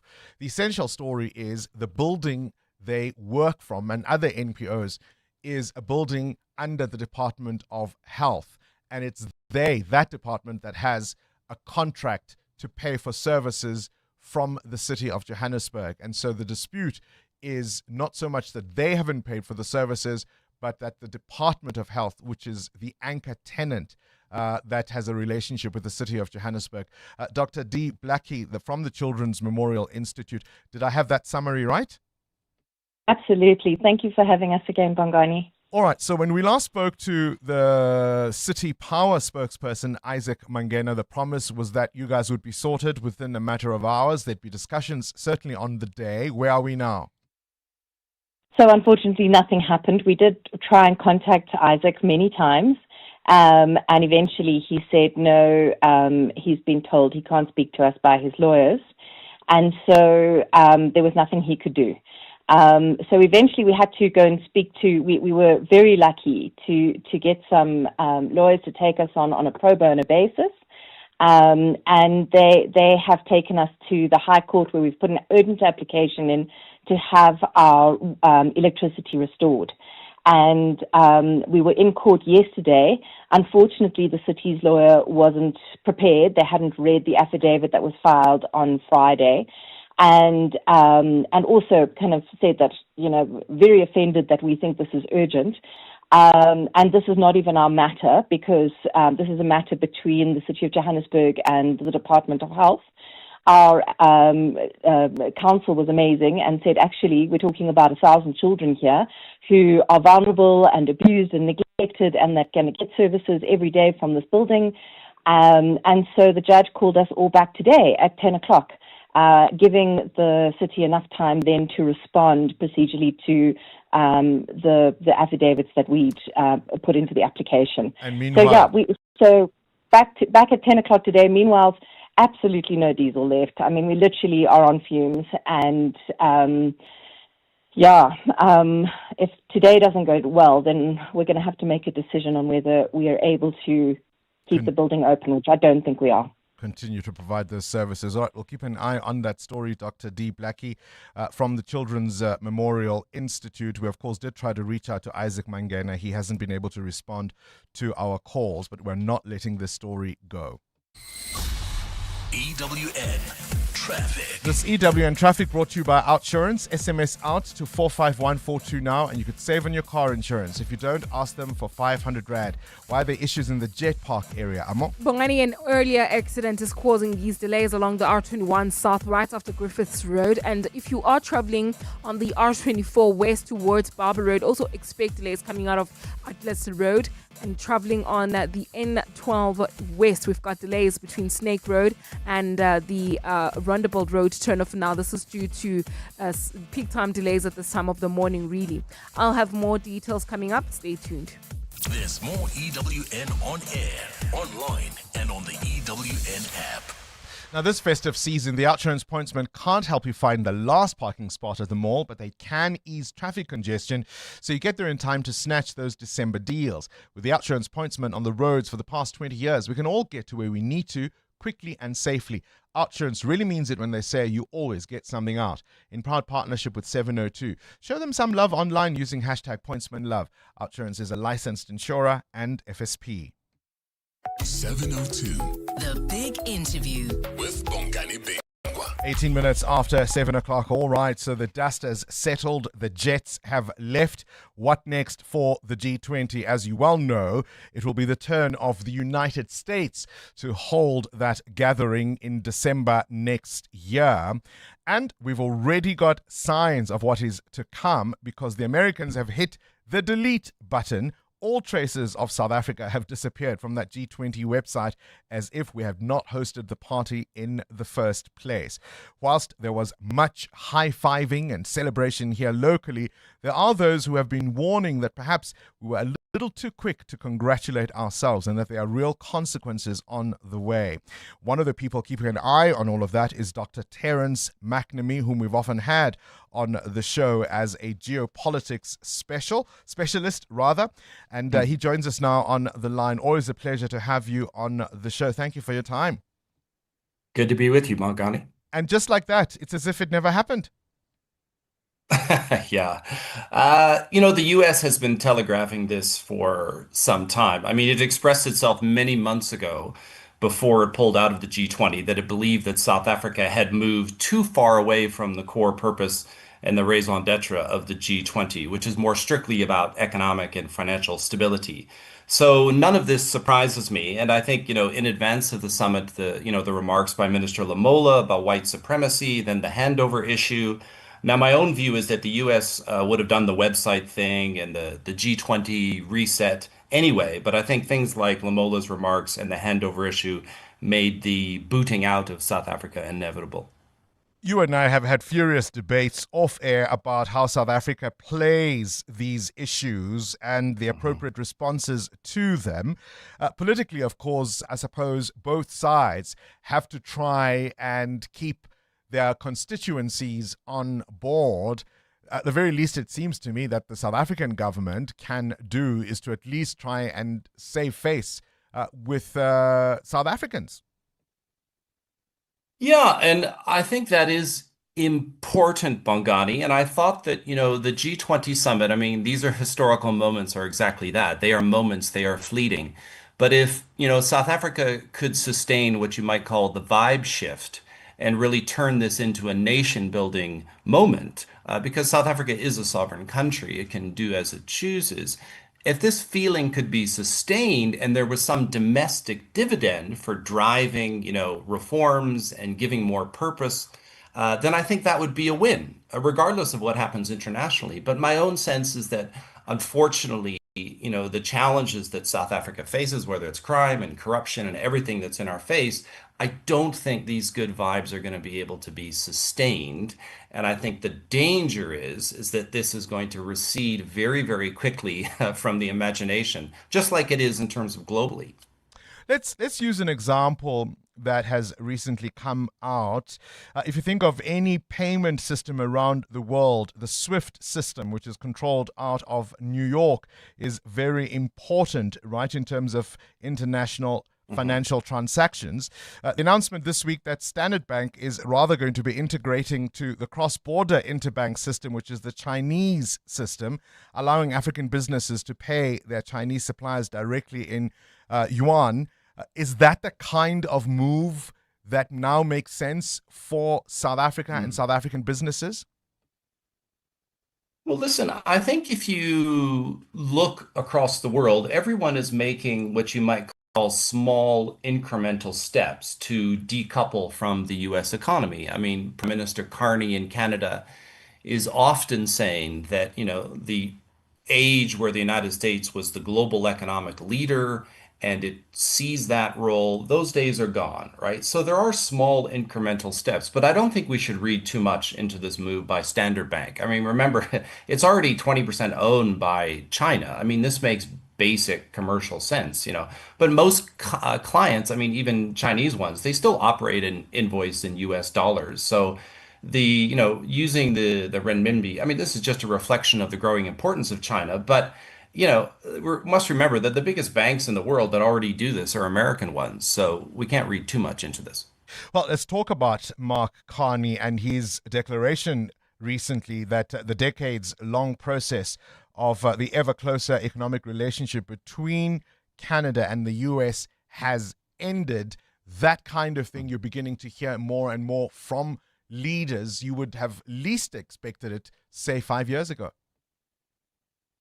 Yeah, I mean, obviously, we are confronting a new reality. I mean, the facts remain the United States is still about 27% of the world economy. It's still by far the most influential actor. But we have to respond to this change. And I think, when we talk about South Africa and we talk about, some of the bravado around this G20 summit in terms of standing up to the United States, I mean, we have to recognize that if relations were to continue to deteriorate, let's say to the point where the United States imposed general sanctions on South Africa, I'm not saying that's likely, but it's not impossible, then that would have massive impact on the South African economy because that would affect the operations of companies like Amazon or Microsoft or Apple or say Visa. Visa has over 50% of the market share for credit cards in South Africa. So we have to recognize still that the United States is a fundamentally important player for the near term. If I may come in, I think everybody recognizes all of that. I suppose the line of my questioning, and before we come to what America could do, was if countries like Canada, for example, are able to respond, why shouldn't South Africa? I think that's where I was trying to go. But let's talk about the American response. I mean, in all the examples you mentioned there, that would also hurt American companies who are obviously not in South Africa for charity either. It would, absolutely. But I think, we have to recognize the power imbalance. I mean, there must be 15, 20 US companies that alone are larger than the entire South African economy. So yes, a lot of people talk about, well, if the United States needs platinum group metals, it's got to get them from South Africa. Sure, that is a factor. And exports, to the United States are not significant in terms of the Canada relationship, which was like 75% of our exports. But we do have to get real, is that the United States still holds enormous economic levers, and particularly in terms of its private sector. So, the B20 and apparently relationships around business to business were really positive around the G20, which is great. But we can't forget again that the power imbalance at the moment is still so significant. So this relationship, maybe it is replaceable at some point, but we have to recognize just how important it is. So if you got a call from the union buildings and they say, Dr. McNamee, we've seen you on television, we've heard you on the radio, you are this international scholar, this geopolitics specialist, give us some advice. If Minister Lamola or the president phoned, what would you tell them to do? Well, I would think that they have to recognize that the poking the bear strategy doesn't work. But I think I would also look internally. I mean, you referred to Adi Enthoven's great speech a few weeks back, and he talked about what's going right in South Africa, what's being turned around. And we know what it is: energy, electricity, all of the great stuff that's happening around Operation Vulindlela. Why is that the case? Well, because you have great people that are driving the reforms. We have to ask the same question about South African foreign policy. Do we have the right ideas? Do we have the right strategy? Do we have the right people? But and I think, doesn't that assume business as usual? We're dealing with, and I'm going to use this word, adversary who is not basing any of the criticism on fact, on reality. And this is information that's readily available. And so how do you, it would be one thing if there was some truth to what the Trump administration is saying. There isn't, and they know it. Okay, so in terms of foreign policy, remember, Bongani, that knowing what the other side wants and why is just as important as understanding what your country is seeking and how to get it. These are the facts about the United States. It believes, and this is a bipartisan issue, that South Africa is compromised from a national security perspective by virtue of its relations with Cuba and Iran and Venezuela and Russia and China and so forth. That's a fact. Two, the Republicans, or at least a large chunk of them, believe that South Africa is morally compromised because of these issues around race-based policies and that stuff. I'm not saying any of this is right. What I'm saying is the foreign policy establishment with South Africa properly grappling with that reality and trying to come up with innovations and new ideas to address it? Because remember, as I said on this program, we are not at a stage where this relationship has stopped deteriorating. We are nowhere near a reset. And I think we have to think about arresting the slide and what can be done to do that. Dr. Terence McNamee, appreciate your time. Let's hope you get that call from the union buildings, eh? EWN Traffic. Now, this EWN Traffic is brought to you by South African Airways. SAA now operates 2 flights a day to Gaborone with morning and afternoon departures. Book now at flysaa.com. Amo? Well, I need there are some delays on the N1 North. This is heading towards Rand Park Ridge, approaching Bears Nadia Drive, coming out of Albertina Sisulu Road. While traveling on the N3 North, roadworks are still causing delays. This is between Vincent Chabalala Road and the Baklu interchange. More updates coming up. Stay tuned. There's more EWN on air, online, and on the EWN app. Experience Johannesburg to Gaborone with South African Airways. Comfort meets convenience. Enjoy premium service, flexible morning and afternoon departures, and that warm hospitality SAA is known for. For a limited time, return fares start from just 2,700 Rand, all inclusive. Book by 4 December at flysaa.com. South African Airways, bringing you closer. T's and C's apply. EWN Business. Business news now with Mateo Paripe. Mining and agriculture fueling economic growth in that third quarter. However slightly it is, it's still growth, Mattel. We'll take good news, Bongani. South Africa's economy ticked up by 0.5% in the third quarter of 2025, following an increase of 0.9% in the second quarter. 9 out of 10 economic sectors grew in the period under review. Now, compared with the same period last year, the economy expanded by 2.1% in the third quarter, up from a revised 0.9% in the prior 3 months. Now, the mining and agricultural industries helped lift growth by expanding by 2.3 and 1.1% respectively. Manufacturing saw a slight gain of 0.3%, with only 4 of the 10 division sectors reporting growth. Electricity, gas and water dropped, falling by 2.5%, pulling overall growth down by 0.1 percentage points, by 0.1 percentage points, beg your pardon. Other strong improvements were seen in the trade, catering and accommodation industry and in general government services. Gross fixed capital formation reversed its decline, rising by 1.6% in the quarter. That basically tells us that more businesses are investing in machinery, buildings and other fixed assets. All right, your indicators, where's the rand? Rand at this hour still quite good against the dollar at 17.09 against the US dollar, 19 Rand 89 against the euro, and at 22 Rand 62 cents against the British pound. Price of gold at $4,221 an ounce, or platinum is at $1,643. Brent crude at $62.50 a barrel. More business after 8. Straight to the news desk we go. Good morning again, Sfisa Zulu. Thanks, Bongani. Good morning. We start with news just in from Cape Town, where 3 people, including a 9-year-old child, have been killed.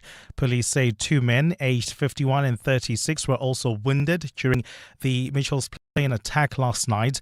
It's understood that a group of 4 gunmen entered a house and shot all the victims before fleeing the scene. The police's Andre Trout. Our anti-gang unit detectives are following strong leads to track down those responsible. We condemn this senseless violence in the strongest terms, and we call on the public to assist us.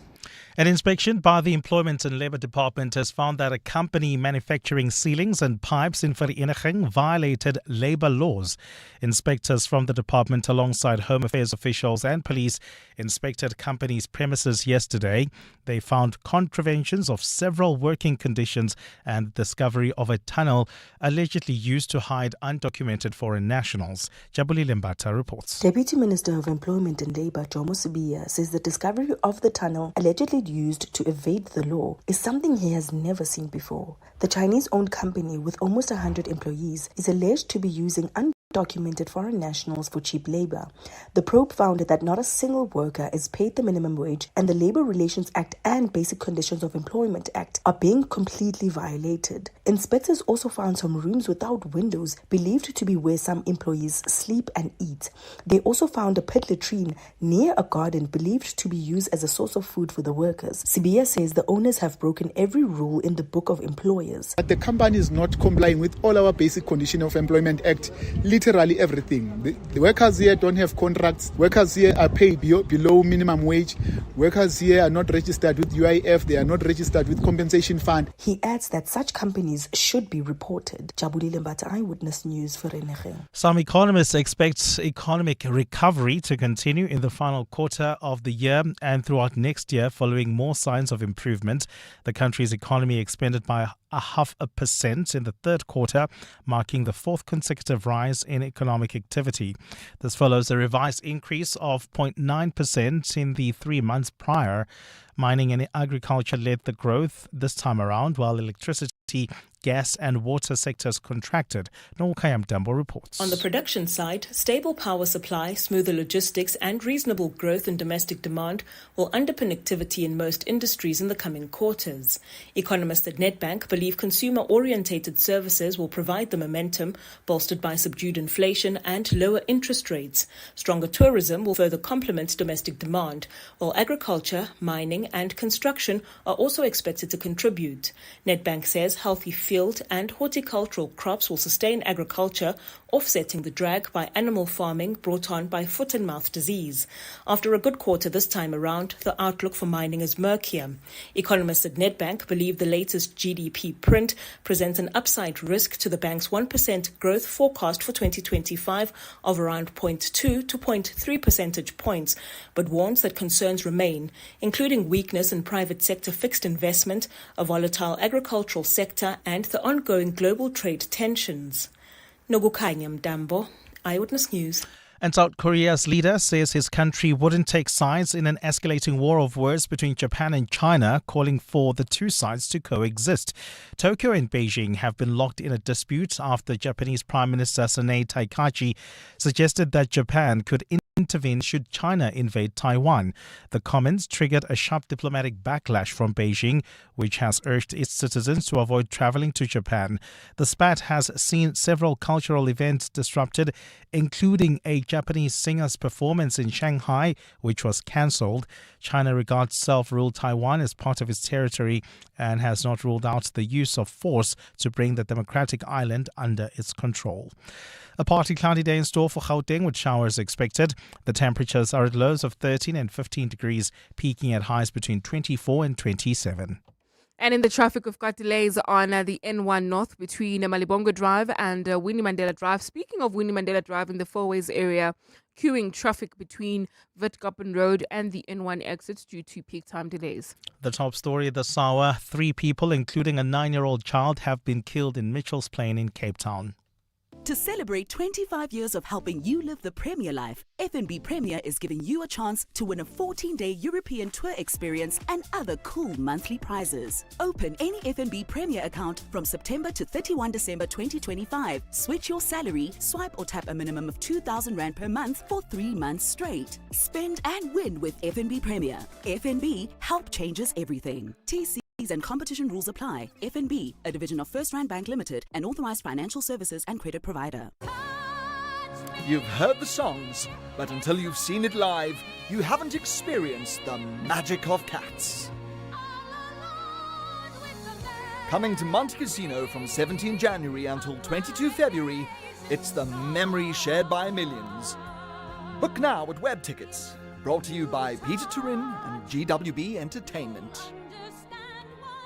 Tired of long queues and waiting times at labor centers? The Unemployment Insurance Fund, UIF, has made things easier for you. Now you can access UIF services anytime, anywhere through the UIF online services platform. Submit and track your claims outcome. Upload supporting documents. Submit a payment request. Check payment status or update your personal details, all from the comfort of your home or office. It's fast, simple, and user-friendly. All you need is an internet connection. So why wait? Visit uifonline.labor.gov.za/UIF online today and experience convenient, efficient service at your fingertips. UIF, working for you. 702. WhatsApp Bongani on 072 702 1702. You know what? I don't believe a thing this American spokesperson is saying. I think that America should let us be the judge on how Africa will recover or won't recover or will fare without America's help. Because quite frankly, America wouldn't exist without Africa. So yeah, I think they have the balance of power switched, if anything. They need us more than we need them. Hi Bongani, Oscar here in Randfontein. Your guest that you have on in relation to the discussion about the US versus South Africa, Dr. McNamee, is obviously very biased towards America. He's talking as if South Africa is at fault. He's talking as if South Africa,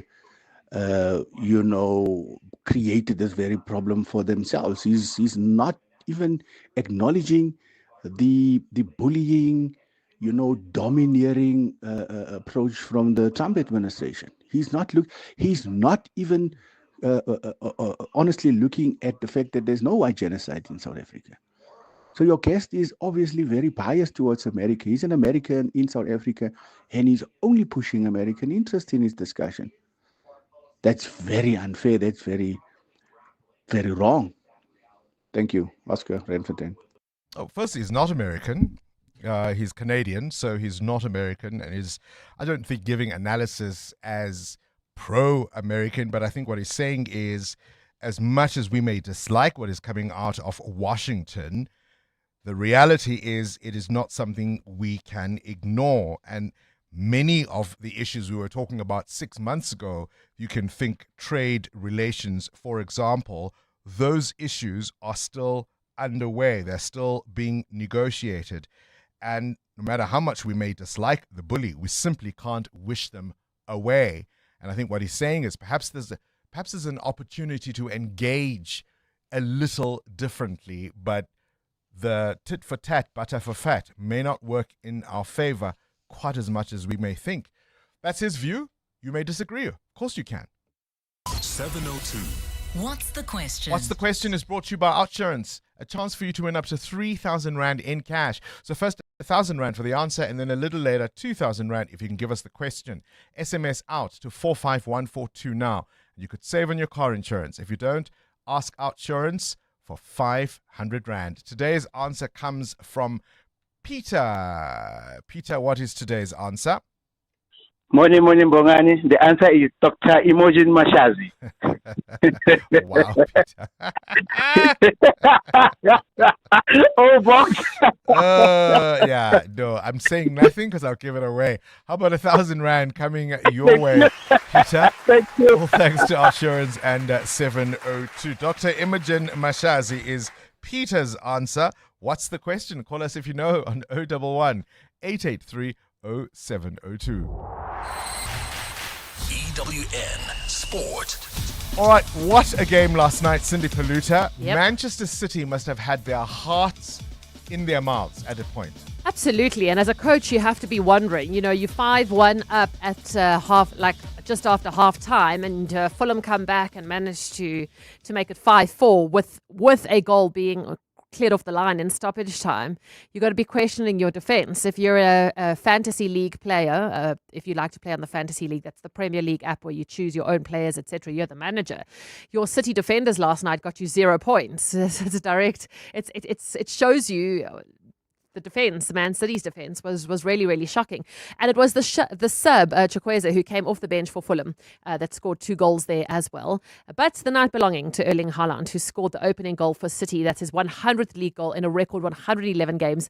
He says it wasn't a good game, though. Yeah, I think if you're sitting home now, you enjoy that game. It was a chaos game, and 9 goals in a game is a lot. So in the end, we win, and we're happy. But it's not the best game, no.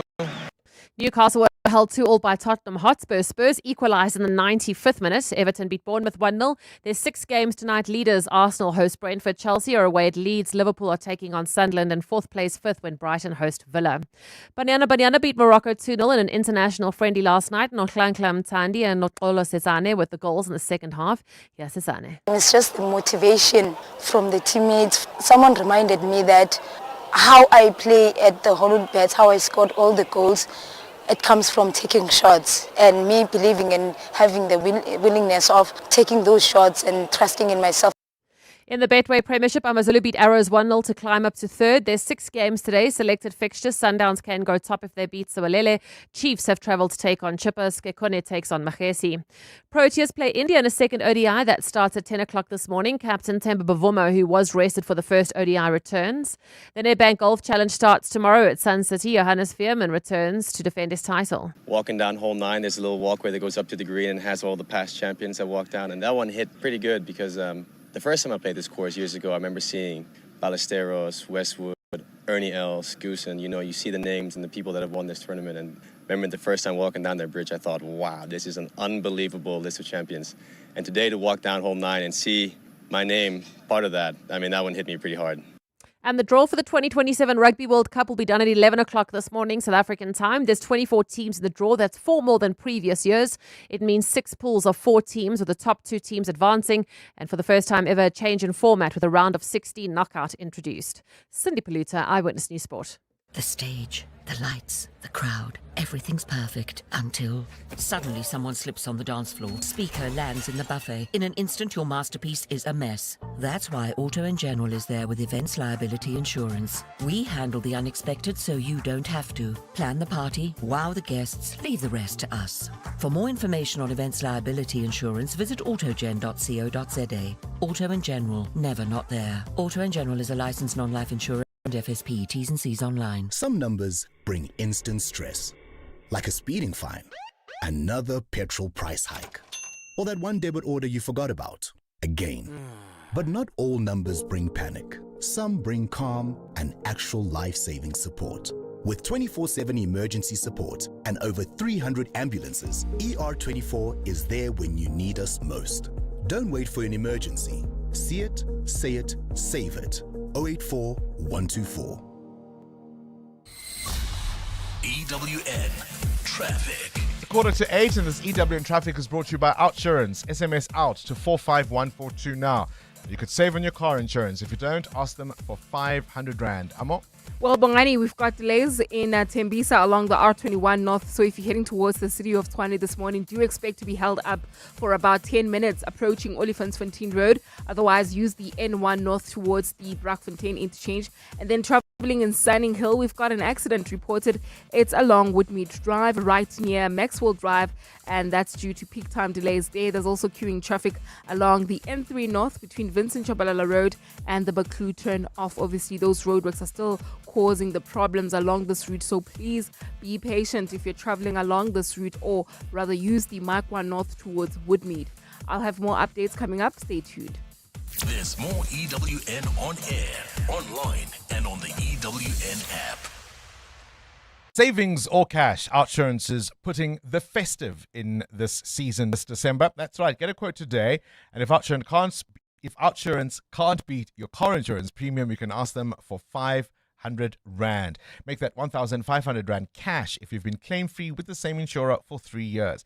'Tis the season to be jolly with savings or cash from Outsurance. SMS out to 45142. So that's out to 45142.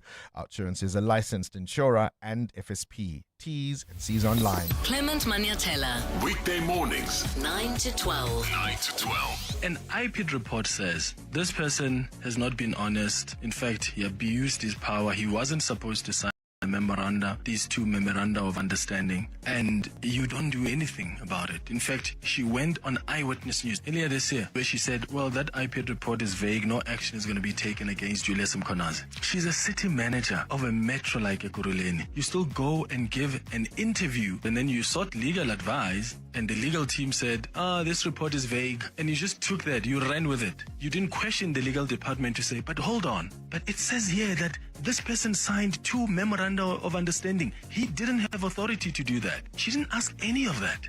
What a disgrace. Clement Maniatella. 9 to 12 on 702. 702. What's the question? For 2,000 Rand in cash, all thanks to Outsurance. Please tell me, what's the question? If the answer is Dr. Imogen Mashazi. Dr. Imogen Mashazi. Let's go to the lines and let's see who has it right. Let's go to Sershin and Greenstone. Sershin, what's the question? Morning, Bongani. The question is, who is the former city manager of the city of Ekurhuleni that testified before the Madlanga Commission? Yes, indeed. She is the former Ekurhuleni municipal manager, somebody we've interviewed, and by the way, who fought very hard to keep her job. And I remember at one point, her assertion was that she really was the only person suitable for it. We've watched her testify at the Madlanga Commission of Inquiry these last few days, and my goodness, what does it take to be the manager of a metro, I wonder? Sershin, 2,000 Rand is coming your way, all thanks to Outsurance and 702. We found this clip, my ace producers, where she was at some fashion event, we understand, and she was asked what she was wearing, and this was her response. She's from Lagos City. I have the pleasure of speaking with. From South Africa. Your name? My name is Imogen. Nice to meet you, Imogen. Nice to meet you. So tell me, you look elegant. What are you wearing? I'll start with my earrings. My earrings are from Bulgaria. And the necklace as well is from Bulgaria. And the bracelet is a Bulgari, same set. And then the watch is AP 2025. That's cool. Eyes and dress is Dolce & Gabbana. My handbag is Katie Crop, orange. Maybe that explains a few things, hey? She's all about bling and Hermes and Dolce & Gabbana. That AP 2025 watch, Muteo says it could easily go up as high as 2 million rand. What do city managers earn? Hey, Amo, we're in the wrong job, clearly. Now, you may not love the Secret Santa gift you get at work, but OUTsurance could have some amazing savings or cash you'll love. If you get a quote today and they can't beat your car insurance premium, they'll give you 500 rand, 1,500 rand if you've been claim-free with the same insurer for 3 years. Savings or cash, SMS out to 45142. OUTsurance is a licensed insurer and FSP. Elevate your flying experience with Lift Premium. Enjoy even more space, comfort, and convenience with priority boarding, extra baggage allowance, and complimentary lounge access. Visit lift.co.za today.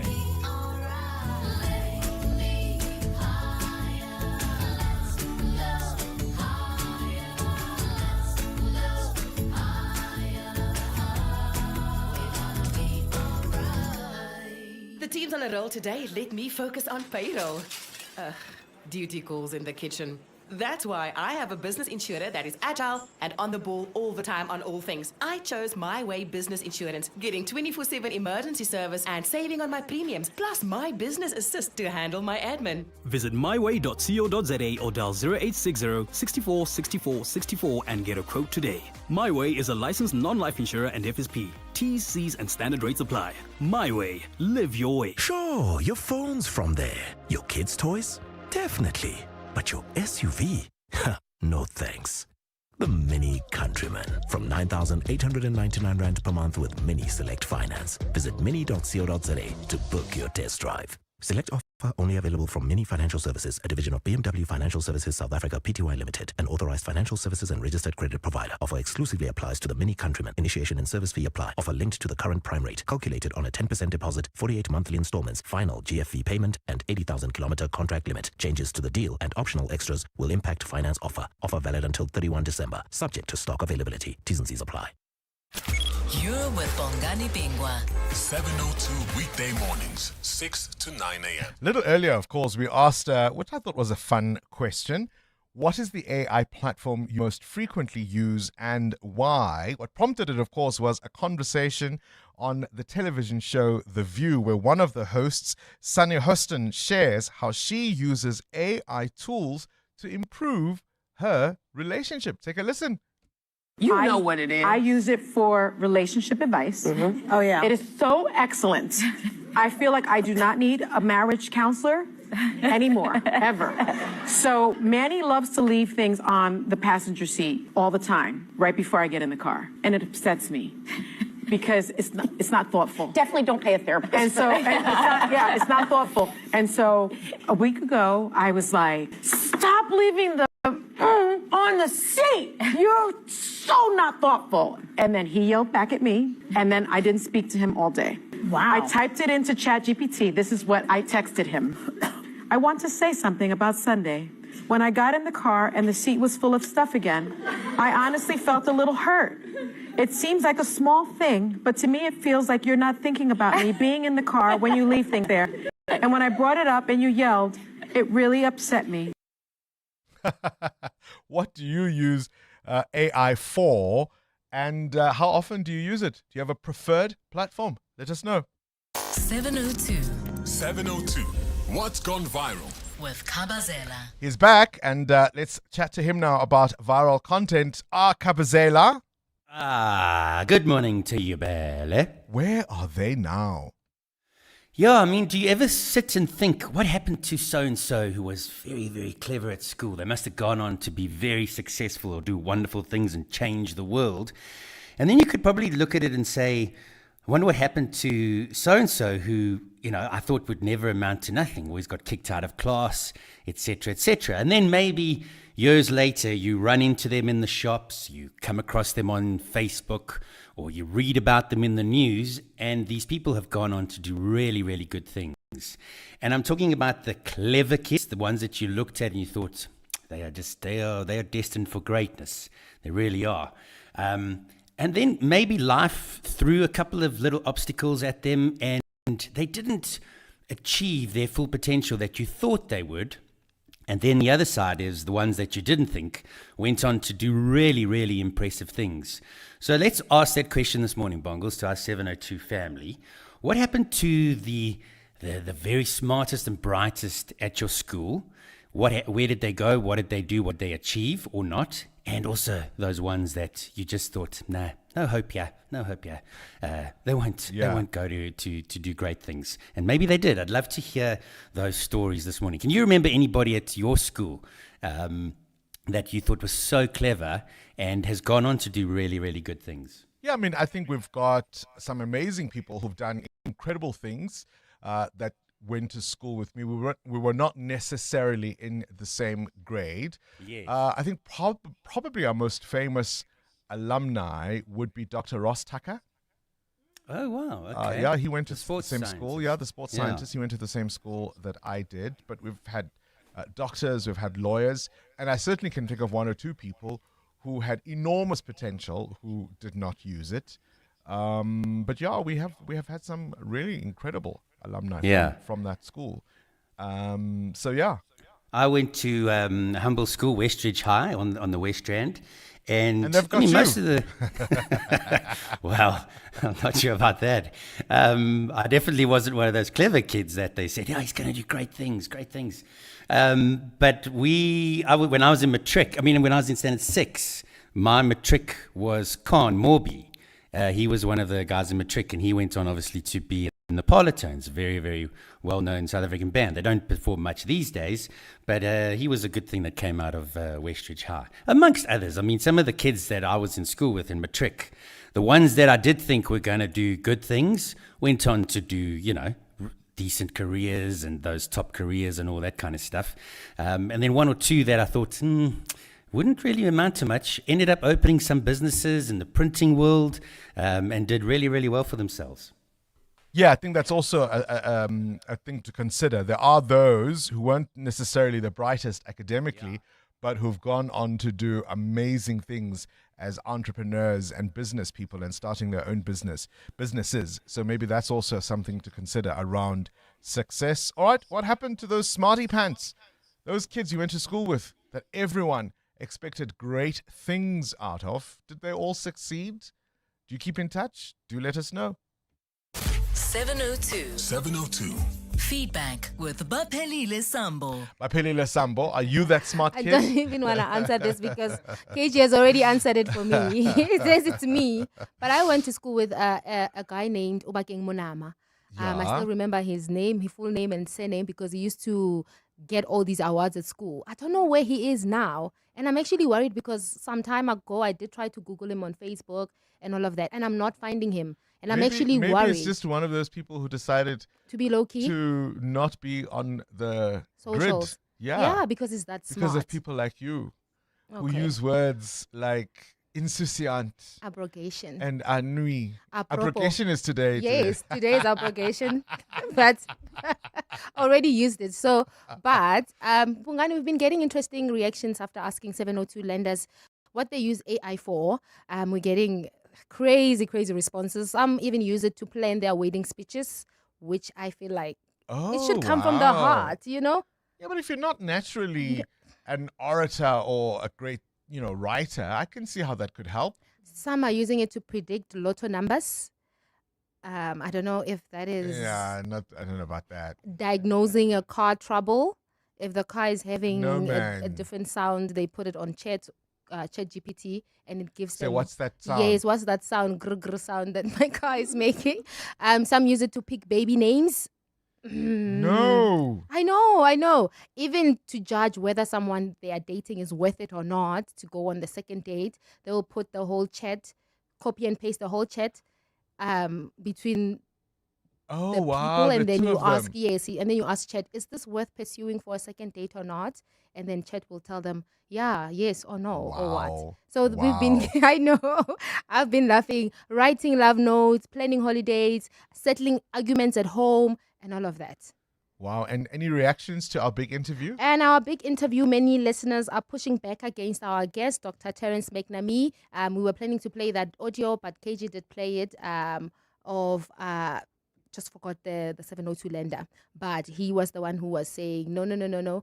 Maybe we should rethink. All right. I'm curious about those who might agree. Thank you, Bapelile, for that feedback. Breakfast with Bongani Bingwa on 702. Let's walk the talk. Coming up, I'm still looking forward, of course, to a conversation with the legendary Joe Nina about his upcoming performance at Untitled Basement. And then, of course, a little later on, we are going to tell you about another corporate that cares. This is EWN.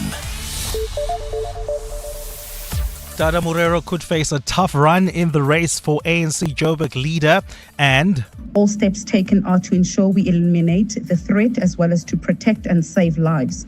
Security will be tight at the Senzo Meyiwa trial following a dramatic turn of events. Good morning, I am Sfiso Zulu. Dada Morero and Loyiso Masuku are in the race for the ANC chairperson position in Johannesburg as the party's regional elective conference begins today. Morero is seeking re-election but faces strong competition from Masuku, who has also drawn considerable support. The three-day conference will elect new ANC leaders who will steer the party's Johannesburg region for the next 3 years. Alfara Mushwana takes a look. Dada Morero's faction, which is informally known as Fire Brigade, is going up against Loyiso Masuku's faction, which is commonly referred to as Spirit. Branch nominations show that the contest is tight, with both Morero and Masuku neck and neck in terms of branch support. However, well-placed sources have told EWN that the race may be tougher than expected for Morero, as more branches are believed to have shifted their support to Masuku overnight. For the position of secretary, incumbent Sasabona Manganye is likely to secure another term, as he is contesting against the less supported Lebogang Chabalala. The deputy secretary position is shaping up to be the most hotly contested, with Nomoya Mnisi, a close ally of Morero, Tuthukile Zuma and Lerato K. Bob all vying for the role. The conference is scheduled to run from today through to Friday. Alpha Ramshwana, Eyewitness News. The MK party has rejected a report on the establishment of a committee to oversee the presidency. The main opposition says while it supports such a committee in principle, in its proposed form, it would protect those in power. While other parties also had differing views about the composition of the committee and how it would function, they put these aside, saying it's high time that Parliament exercises proper oversight over the presidency. Lindsay Dentlinker reports. The establishment of a parliamentary committee on the presidency has been years in the offing, even before it was recommended by the Zondo Commission of Inquiry into State Capture. However, the MK party, which would have a single seat on the 11-member committee, has argued that the proposed composition undermines the purpose. MP Carol Mafogane says a body dominated by the ruling coalition can't be considered credible. We are further concerned about the liaison guidelines that requires lengthy notice periods and allows the president to defer matters. Oversight cannot operate on terms dictated by the executive. Bosses Nobuntu Hlazo Webster also had concerns about the body's composition, but said her party would not withhold support for the committee's establishment. The ANC's Cameron Dugmore has hailed the establishment of the committee as collaboration at work and said its composition reflected the outcome of the ballot box. Lindsay Dentlinger, Eyewitness News, Parliament. Police say security will be beefed up for prosecutors and court officials in the Senzo Meyiwa murder trial after an investigation revealed a plot to kill them. 3 people were removed from the courtroom where the case was being heard in Pretoria yesterday, while all 3 have been released by police after being taken in for questioning and profiling. Officers are investigating a case of conspiracy to commit murder. National Police spokesperson Atlenda Mate says there are people who've been attending the Meyiwa trial looking for an opportunity to eliminate key role players. All steps taken are to ensure we eliminate the threat as well as to protect and save lives. No arrests have been made thus far as investigations and a search for more individuals continue. And the US says it will continue to attack what it claims are Venezuelan drug boats, despite an outcry over strikes that critics say amount to extrajudicial killings. Washington has come under fire, particularly over an incident in which US forces launched a follow-up strike on the wreckage of a vessel that had already been hit, reportedly killing 2 people. Both the White House and the Pentagon have sought to distance Defense Secretary Pete Hegseth from that decision, which some U.S. lawmakers have said could be a war crime. Instead, they've pinned the blame on the admiral who directly oversaw the operation. Venezuela's President Nicolas Maduro has accused Washington of using drug trafficking as a pretext for imposing regime change in Caracas. U.S. leader Donald Trump says the attacks could intensify. I want those boats taken out. And if we have to, we'll attack on land also, just like we attack on sea. And there's very little coming in by sea. I think we've knocked out over 90% of it. There's very little, and I understand that. Gold is trading at $4,205.99 an ounce. The rand is at 17.09 to the dollar, 22.62 to the pound, 19.90 to the euro. Brent crude oil is at $62.51 a barrel. And in the traffic, we've got delays on the N1 North heading towards Rand Park Ridge. An accident after Albertina Sisulu Road causing delays. There's also queuing traffic in a waterfall along the N1 North between the Baklu Interchange and Allendale Road. And in your sport, the Proteas play India's second ODI starting at 10 a.m. At around the same time, the draw for the 2027 Rugby World Cup will be done. For the first time, there's 24 teams competing. Manchester City held off Fulham 5-4. There was victory for Everton, while Newcastle and Spurs finished 2-2. A partly cloudy day in store for Gauteng with scattered showers and thunder showers expected. The temperatures will peak at highs between 24 and 27 degrees. The top story in EWN this hour. Dada Morero and Loyiso Masuku are in the race for the ANC chairperson position in Johannesburg as the party's regional elective conference begins today. EWN, in touch, in tune, and independent. For the latest, visit ewn.co.za or download the EWN app. This is Breakfast with Bongani Bingwa on 702. Let's walk the talk.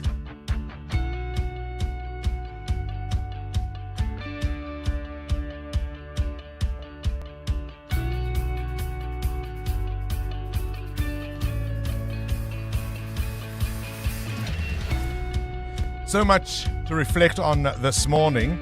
We spoke about the changing relations between China and Africa.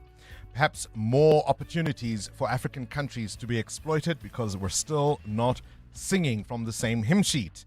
Dr. Terence McNamee, our guest after 7 o'clock, believes there's a lot South Africa can still do to reset its relationship with Washington. Do you agree? We also spoke to Dr. D. Blackie about those NPOs working with vulnerable children who have to do so in the dark because no agreement can be reached with the city of Joburg. That matter in court at 10 o'clock this morning. We asked you, what is your favored artificial intelligence application? What do you use it mostly for?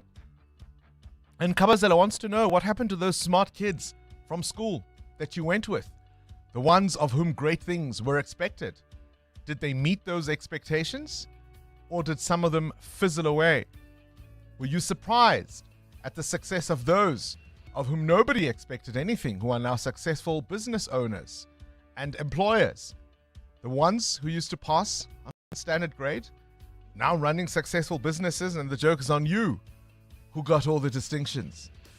Life doesn't always work out quite the way we thought it would, does it? Good morning, Bongani. With regards to potential, I think I'm that person. I don't think a lot of people expected much from me. I was an average student. I think I didn't expect much from myself either, especially my parents, especially my mom.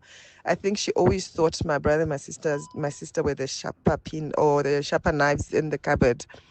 But I've done well for myself. I have a master's degree, currently working on a PhD, something I do not think anybody from my school ever expected I could achieve. I was quite good in sport. I never did anything with that. But academically, I wasn't the best. but here I am now doing great. Well, Bones, I'm actually one of those kids that were considered not to be very bright in school. Still remember doing grade 10, and my teacher told me I'll never amount to anything. And that got to me so bad that I failed my, grade 10, because already in the back of my mind, I had already told myself that I'm not going to amount to anything. But here am I, years later. I'm a drug addiction specialist. My wife is a clinical psychologist. My daughter, she's about to start studying medicine. And look, life is great, man. Plans in the pipelines to actually open our own rehab. Yeah, I guess it is what it is. Hi, Bongani and Tim. Speaking to Peter, the guy that we went to Valtech with during those times, and he's doing very great in business and on organizational behavior, is Piwe Moyo. That guy we know him from Orange Farm, and he's doing great, and he's normally commenting or having a show or a program on your radio. Oh, okay. From the Valtech, eh? Just goes to show, humble beginnings. That's an interesting take as well from a lot of those voice notes. People of whom not much was expected. Because it's one thing in the classroom. There's also the sibling question, right? Where Amo is the bright star of the family. And Mutero, you're always asked, why can't you be more like Amo? Look at the marks and the grades she gets, right? And then in life, it turns out to be the other way around. I love that voice note that he was told he wouldn't amount to much. He's now a drug addiction specialist. He's married to a psychologist. They're thinking about starting their own rehab center. Their daughter is studying medicine. Again, a voice note from somebody who says, I wasn't the brightest at school, but I'm doing my PhD now. And nobody, I wonder how teachers respond to that. When they were the ones who told you, I wonder if they even remember, hey? When they tell kids, I expect nothing from you, and that's what then fuels the kid to do something. Or maybe it's part of their reverse psychology. Muteo, what happened to all the stars at your school? I'm sure they're doing well. I don't keep score much. They weren't your friends then, they're not your friends now. I mean, this is why people don't go to reunions. People come there with a full list of things that they've done, and no one wants to go to a thing like that. But you're not a reunion guy? No, never been to one. Okay. But it is what it is. It is what it is. Yeah. I don't keep score. They want to keep score with you. They can certainly see. Bongani, please, man. On your TV, on your radio, in the streets, on the air. Good morning, 702 team. Yes, memories from school. Not sure what the clever ones did, but I went to school with Kurt van Heerden, now known as Kurt Darren. And whoa, at school, he failed a year. That's why I ended up in the year with him. And everybody thought he was going nowhere. We used to cut his eyelashes. We told him his eyelashes were too long. And he made a huge success of his life. What an awesome story. Fortunately, I'm one of them. I just that I was very naughty at school, but I'm doing very well, Bongles. I am a manager in one of the top parastatals. I just can't mention the name, but I'm doing well. Baba here from Vanderbilt Park. Thanks, Bongs. Enjoy your day. Bye. Yeah, I mean, I love those stories. I love those stories where somebody beats the odds. They do so much more than was expected of them. And then all those who were critics have to eat humble pie. I wonder how many of those people who are cutting Kurt Darren's eyelashes now go around saying to people, I was his best friend. Because that's the other side of that story, right? When they want to claim credit for a friendship that really never existed. Let's talk. We're listening. Good morning, Bongani. I use Grok mostly to check problems with my car. If I hear any sound or if I want to buy a part, I just now take that part number and ask for Grok what that part is, where can I get it, why it breaks, and it gives me a good breakdown of things that I need to know about my car. And it's been working. Also from Cape Town. Hi, Bongani and the team. I hope you're well. I use Microsoft Copilot a lot. I obviously do a lot of thinking, and I just plug whatever I write into the Copilot platform, and then I ask it to kind of tone it down for me if the message is a bit too harsh, or make it even stronger or firmer if I want the message to be as such.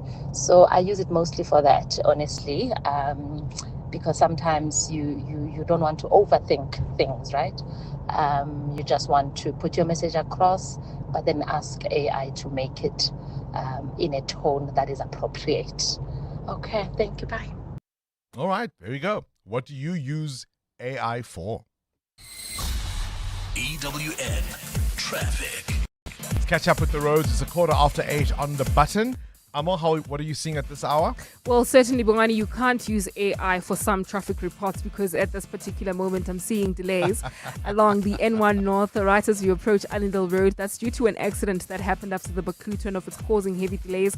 Please be on the lookout there. As a result, people are using Woodmead Drive as an alternative towards the N1, and that's the reason why we're seeing that backup coming out of Maxwell Drive. And then if you're traveling on the N3 North, queuing traffic approaching the Baku turnoff, that's due to roadworks. Four ways, another accident reported on the N1 North right after Winnie Mandela Drive. Delays from Bears Nodia Drive, and we still have got that one on the N1 North near Randpark Ridge, Bears Nodia Drive, causing heavy traffic volumes as well. I'll have more updates. Stay tuned. There's more EWN on air, online, and on the EWN app. Breakfast with Bongani Bingwa.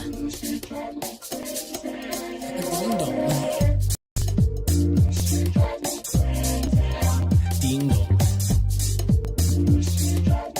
The Bongani Shaya ding dong.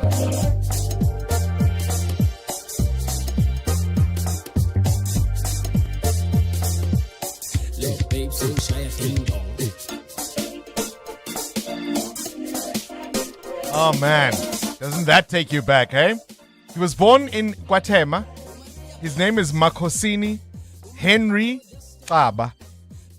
You know him as Joe Nina, and he's been in the game going on 3 decades now, and he still shakes stages around the world. And that's exactly what he'll be doing this weekend at Untitled Basement, part of the Legacy series. He joins us now to tell us what it means to be a part of that series and what to expect for his set this coming weekend. Joe Nina, a very good morning to you. Thank you for your time. Well, I feel honored, and I wake up to the beautiful, glorified, beautiful, bright day. I don't know if you remember this, and I won't delve much into it, believe me, but we used to go to church together. Oh, it's been a while, though. It's been a while. Trust me. Talking of a while, Joe, I mean, we know, of course, all the old songs, Ntomzodwa, Ding Dong, as I've just played now, Bambelela, so many of the old songs. What can we look forward to your set this weekend? I've got this one song in particular, which I think is so relevant to what we're going through, all of us in this particular time in life. As you can see, things are going in shambles. We've got so much corruption. There's pain and all of that. But this song in particular is going to bring us nothing but hope. And it's called Persevere. Persevere. That's one of the new music? Mm-hmm. This is one of my new songs. One of your new songs. Okay, I can't wait to hear it. It's just that for me, it's not easy to say because now it's not like those days. I was about to say, I'm going to send you the CD just now. But I can't do that. But maybe as soon as it's on the streaming platforms, we can certainly get it. Now, you're part of the Legacy series. Of course, we welcome the new music, But a lot of the Yes. fans are going to be coming for the legacy music. The whole of Joe Nina's career will be on their minds. Yes. And you see what's nice about this situation is, as part of me feeling honored, is that I'm going to bring across like young musicians with me, like fresh young musicians, like fresh blood. I'm talking a beautiful band, beautiful singers, young people. And when we were doing the first set of the rehearsals yesterday, I was blown away. And I'm just hoping that people can be there in big numbers so that they can feel what I felt. I mean, this has always been part of what you've done, not only in terms of performing your own songs, right? Ding Dong, Smiley, etc., but you've been a songwriter, a producer, a mentor. How's it going with the label Killer Joe Records? The label is getting together. It's just that, like I said, things have changed now, and we have to try and adjust and see how we work with the new way of doing things in terms of uploading music and marketing it through social media. You got to be strong on that because if you don't have an idea, like I cannot say I'm having breakfast now, on social media, which makes you get fans and people talking about things. But we are working on it, and Killer Joe Records has got a couple of artists. I've got a young, beautiful girl called Sintu. We're about to drop a new single. It's actually the original Music in the Air by Mama Letambuli and Prakei Fasimenya. But we're still working on it as it is. We still need to clear the copyright controls and all that. But more than anything there's a couple of young, fresh, beautiful music coming out of that, and I'm looking forward to it. And by the way, you know that hit song that you talk about, Sbali? Yeah. I got some young brother from Welcome. His name is Ivan. He just gave me an idea, and we worked on it. And believe it or not, also soon we're dropping something amazing called Sbala Daily, of a new version of Sbali, which fantastic. is even more harder and more authentic and more strong and all of that vibe. Listen, you've enjoyed phenomenal success, but you've also faced some difficulties along the way. I think there was that life-threatening accident that you were involved in. You know what it's like to be in a coma, and you've had to rebuild. What has been the biggest lesson you've learned in terms of how you have grown, not just as an artist, but as a human being? One is to always stay hopeful, which is very crucial. Stay humble, but more than anything, stay positive, because if you are positive and you stay true to yourself and true to your prayers and true to whatever that you hope for and what you wish for, everything and anything that you wish for will come your way eventually, even if it doesn't come at the time that you want it to come at. But it will come eventually. It will most come definitely. Eventually. Jonina, appreciate Most you definitely. talking to us. He's performing at the Untitled Baseline this Sunday, the 7th of December. You can get your tickets from Quicket, a legacy series featuring Jonina live at the Basement. 702, The World View. With Adam Gilchrist. Adam Gilchrist makes a welcome return, and let's start with the U.S. Navy's double tap attack. What has the White House confirmed about this? Well, they've confirmed that it was a top admiral, a U.S. Navy admiral, who ordered the second round of strikes. This refers specifically to an incident a couple of months ago when, according to the Washington Post, and others seem to have corroborated this, that there were survivors from a U.S. attack on an alleged Venezuelan drug boat. And two people on board said to be clinging to the burning boat when they themselves were attacked and killed. And it sort of brings back that whole idea of machine gunning survivors from the Second World War who were in the water and that sort of stuff. I mean, we're talking about the Nazis in that incident. So a double tap strike, so once to kill, twice to make sure, is drawn mega scrutiny.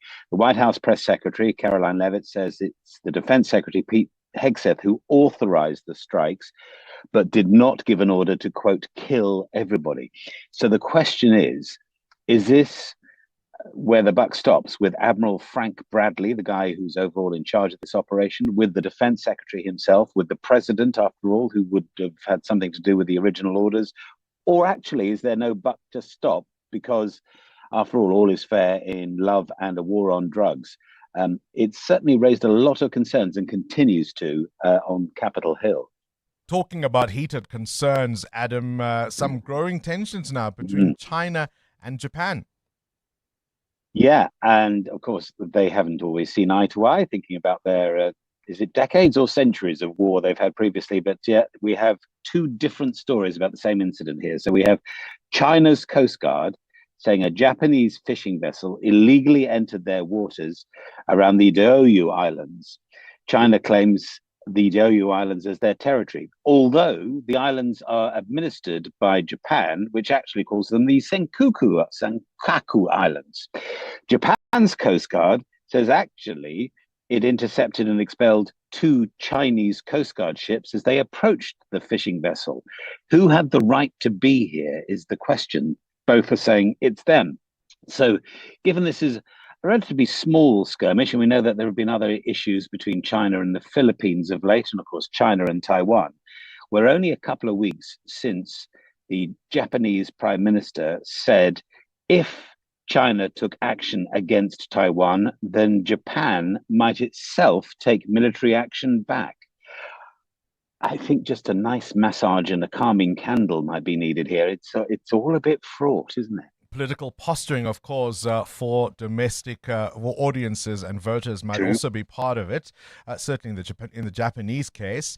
Now, a very, very tricky question, Adam Gilchrist. Is Die Hard a Christmas film? Oh, it's enough to tear your family apart, isn't it, over the festive table? Well, according to viewers of Sky TV, they have conducted a poll, and 38% of people have said, yes, Die Hard absolutely is a Christmas film, but 44% have said no. Bruce Willis himself declared not very long ago that Die Hard is, as he put it, not a Christmas movie, it's a goddamn Bruce Willis movie. You can kind of hear his voice doing that rather than mine. Well, here's the reason why it is absolutely a Christmas movie, and I'm sure you'll agree, Boggs, that, I mean, it's set at a Christmas party. The whole plot hinges on it being at a Christmas party. There is heaps of festive music throughout the film, heaps of Christmas decorations all around, references throughout, like, ho, ho, ho, now I have a machine gun. Remember that. It is a moral tale of how money can lead people astray. Is that not Christmassy? There's redemption for the main character who is struggling to reunite with his family. His wife, John McClane's wife, is called Holly. The villain, Hans Gruber, is a kind of thieving Grinch trying to steal the festive spirit. His demise comes via Christmas wrapping tape and a watch that is a Christmas present. And it snows at the end, which is sort of amenable to those of us in the Northern Hemisphere. I mean, welcome to the party, pal. Surely it's a Christmas movie. All right, you've convinced one of my colleagues who's shaking his head and nodding furiously, because earlier he was quite clear that it is not a Christmas movie, but you've sold it. Adam Gilchrist, and this morning's Worldview. EWN Business. Aye, this is not good news. Muteo Khwaripe, 27 after 8. Almost 2,500 jobs at risk as Merafe set to close operations again. Yeah, smelter Merafe is shutting down 2 chrome smelters in Rustenburg as high electricity prices weigh on its operations. The move will see 2,400 direct jobs and 17,000 indirect jobs at risk. Glencore Merafe says it received a proposal from Eskom regarding the higher tariffs. The plan is still subject to further approval processes, but it will only allow for the continuation of the Lion smelter. It does not provide sustainable solutions, though, for the long-term viability of the Boshoek and the Wonderkoop smelters in Rustenburg. The 2 smelters will be placed on care and maintenance on the 1st of January 2026. The PGM smelting and refining sector in South Africa uses approximately 5,000 gigawatt hours of electricity annually. That's enough to power a small town. And of course, Glencore Merafe accounts for 30% of South Africa's chrome exports. Yeah, it's a worrying story, that is. Mining and agriculture, though, continuing to fuel economic growth. Yeah, we'll take the green shoots. Bongani, South Africa's economy ticked up by 0.5% in the third quarter of 2025, following an increase of 0.9% in the second quarter. Now, 9 out of 10 economic sectors grew in the period under review. Compared with the same period last year, the economy expanded by 2.1% in the third quarter. The mining and agriculture industries helped lift growth by expanding by 2.3 and 1.1% respectively.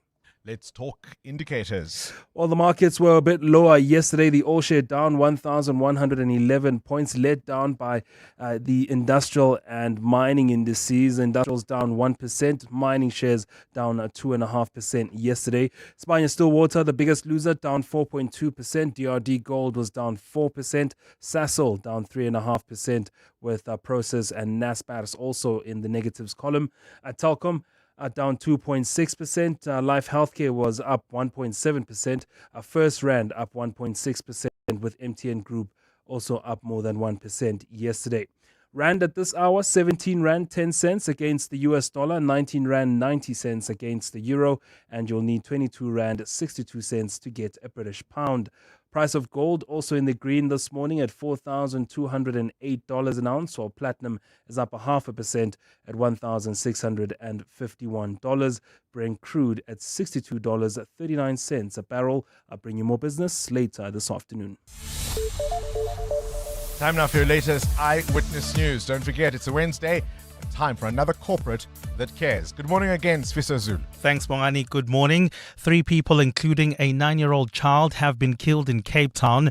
Police say a group of 4 gunmen entered a house in Mitchell's Plain last night and shot all occupants. Spokesperson Andre Trout says 2 men were also wounded in the attack. Our anti-gang unit detectives are following strong leads to track down those responsible. We condemn this senseless violence in the strongest terms, and we call on the public to assist us. An inspection by the Employment and Labour Department has found that a company manufacturing ceilings and pipes in Vereeniging violated labour laws. Inspectors from the department, alongside Home Affairs officials and police, inspected the company's premises yesterday, and they found contraventions of several working conditions and the discovery of a tunnel allegedly used to hide undocumented foreign nationals. Jabulile Mbata reports. Deputy Minister of Employment and Labour, Jomo Sibiya, says the discovery of the tunnel allegedly used to evade the law is something he has never seen before. The Chinese-owned company, with almost 100 employees, is alleged to be using undocumented foreign nationals for cheap labor. The probe found that not a single worker is paid the minimum wage, and the Labour Relations Act and Basic Conditions of Employment Act are being completely violated. Inspectors also found some rooms without windows, believed to be where some employees sleep and eat. They also found a pit latrine near a garden believed to be used as a source of food for the workers. Sibiya says the owners have broken every rule in the Book of Employers. But the company is not complying with all our Basic Condition of Employment Act, literally everything. The workers here don't have contracts. Workers here are paid below minimum wage. Workers here are not registered with UIF. They are not registered with Compensation Fund. He adds that such companies should be reported. Jabulile Mbata, Eyewitness News, Vereeniging. Government says another positive GDP reading signals good news for the country's economy, which has suffered stunted growth. The optimism follows a marginal economic expansion of 0.5% for the third quarter. SSA says mining, agriculture, forestry and fishing, as well as trade, recorded the highest growth rates. Acting government Person Nomonde Nunkwa says a sustained improvement in addressing issues such as unemployment will eventually yield the desired results. The continued improvement reflects the resilience of South African economy and the impact of ongoing structural reforms to support inclusive and sustained growth. And South Korea's leader Lee Jae-myung says his country wouldn't take sides in an escalating war of words between Japan and China, calling for the two sides to coexist. Tokyo and Beijing have been locked in a dispute after Japanese Prime Minister Sanae Taikachi suggested that Japan could intervene should China invade Taiwan. The comments triggered a sharp diplomatic backlash from Beijing, which has urged its citizens to avoid traveling to Japan. The spat has seen several cultural events disrupted, including a Japanese singer's performance in Shanghai, which was cancelled. China regards self-ruled Taiwan as part of its territory and has not ruled out the use of force to bring the democratic island under its control. A partly cloudy day in store for Gauteng with scattered showers and thunder showers expected. The temperatures will peak at highs between 24 and 27 degrees. And in the traffic, we've got delays on the N1 North approaching Bayesnodia Drive. That's due to an accident. It happened right after Albertina Sisulu Road. Please be on the lookout there and drive with care while traveling. In the Waterfall area, we've got another accident scene reported on the N1 North. It's right near Allendale Road. It's causing heavy traffic volumes coming out of the Baklu interchange. The top story this hour, 3 people, including a 9-year-old child, have been killed in Cape Town. The stage, the lights, the crowd, everything's perfect until suddenly someone slips on the dance floor. A speaker lands in the buffet. In an instant, your masterpiece is a mess. That's why Auto & General is there with Events Liability Insurance. We handle the unexpected so you don't have to. Plan the party, wow the guests, leave the rest to us. For more information on Events Liability Insurance, visit autogen.co.za. Auto & General, never not there. Auto & General is a licensed non-life insurer and FSP. T's and C's on. Don't delay the fun. Fly into summer with FlySafair, Africa's most on-time airline, and land right on schedule to start your holiday. With our consistent on-time arrivals, we'll get you to family, friends, and good times even faster. From local hotspots and beyond to Mauritius, Zanzibar, Zim, and Namibia, you have so much choice on where to soak up the sun. Time's ticking. Get to flysafair.co.za now and book those holiday flights fast. FlySafair, for the love of flying. Hi, this is Alia Itzebet, Hollywood Bet's brand ambassador. A reminder that you can still shoot for the stars while playing responsibly. If you or someone you know needs help, call the South African Responsible Gambling toll-free counselling line on 0800 006 008 or WhatsApp help to 076 675 0710. Hollywood Sportsbook is a licensed betting operator. Hollywood Bet supports responsible gambling. No persons under the age of 18 years are permitted to gamble. Winners know when to stop. 702. WhatsApp Bongani on 072 702 1702. How's it, Bongani? How's it, 702 fam? It's Stephen here. Bongani, your story about the police and the sort of just kind of not caring, no urgency. I mean, people do die while people are talking about getting chips. I mean, it's horrific. But, we used to talk about how sending a young person to jail would kind of turn them into a criminal because of what they'll be exposed to. And I often think something similar has happened in the police. Not turning them into criminals, but just kind of inured, like not even affected by violence. I think that's what's happened. Like there's a sort of culture that's taken hold. And I don't blame the individual officers, but I think something like that's happened. Anyway, chat later. Cheers. Hi, good morning. Yeah, this is a norm across all the platforms of government departments, be it the clinic, the hospital, or the police station. You can go there with a real problem, with a real issue at hand. Currently, you have a devastating issue currently at hand, and they'll let you sit there, and they're all just chattering around and laughing and making jokes, not taking you seriously, while you can have a knife in your shoulder, or like you said, a GBV. That's someone's life can be in danger, but nobody takes it seriously. That's just across the board. I wonder if it means, if you've just joined us, I shared a story about a GBV incident and a police complaint, or at least a complaint at a local police station, and the officers were just as nonchalant as could be. And I wonder if there's a numbness because there's so much of this kind of thing happening all the time in South Africa that the people you'd expect to react and respond with urgency are just numb. They've just completely become indifferent to what's going on around us. So what does that tell you about the system during these 16 days of activism? EWN Sport. All right, Cindy Paluta, let's talk cricket. Yebo. Captain is back. Proteas are in action again today. We're playing India. It's the second ODI. Earlier on Sunday, they lost the first ODI by 17 runs. They were chasing 350. To only lose by 17 was really good. But unfortunately, it was Reckleton and de Kock that went for ducks. And they were qualified. Yeah, that's it. So hopefully today it's a bit of a better performance from the Proteas, because it would be nice if it went down to the third ODI. The game starts at 10 a.m. Live Test cricket, where New Zealand were 32 without loss at stumps in their second innings, a lead of 96 over the West Indies on day 2 of the first Test. Earlier, the West Indies 167 all out. Jacob Duffy did the damage, taking 5 wickets. The draw for the 2027 Rugby World Cup will be done at 11 a.m. today. The first time there's 24 teams and 6 pools of 4.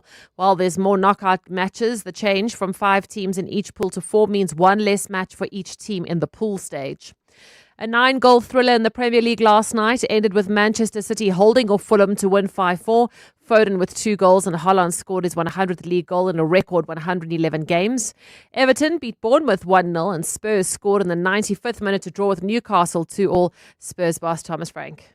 It's a very difficult place to get behind 2 times and come back. It shows everything about the willingness and the mentality in the team. The second one is very disappointing to concede, because I think for me it's never a penalty. I even speaking to some from Newcastle don't think it's a penalty, and we need the consistency, because that a penalty that would be given 2 times a game. 6 more games tonight, including Arsenal hosting Brentford, Chelsea away at Leeds, Liverpool play Sunderland, Brighton hosting Aston Villa. Banyana were in action last night. They beat Morocco 2-0 in an international friendly. Mtandi and Cezanne with second half goals. While back home in the Betway Premiership tonight, Sundowns can go top if they beat Sewelele. Chiefs travel to Chippa.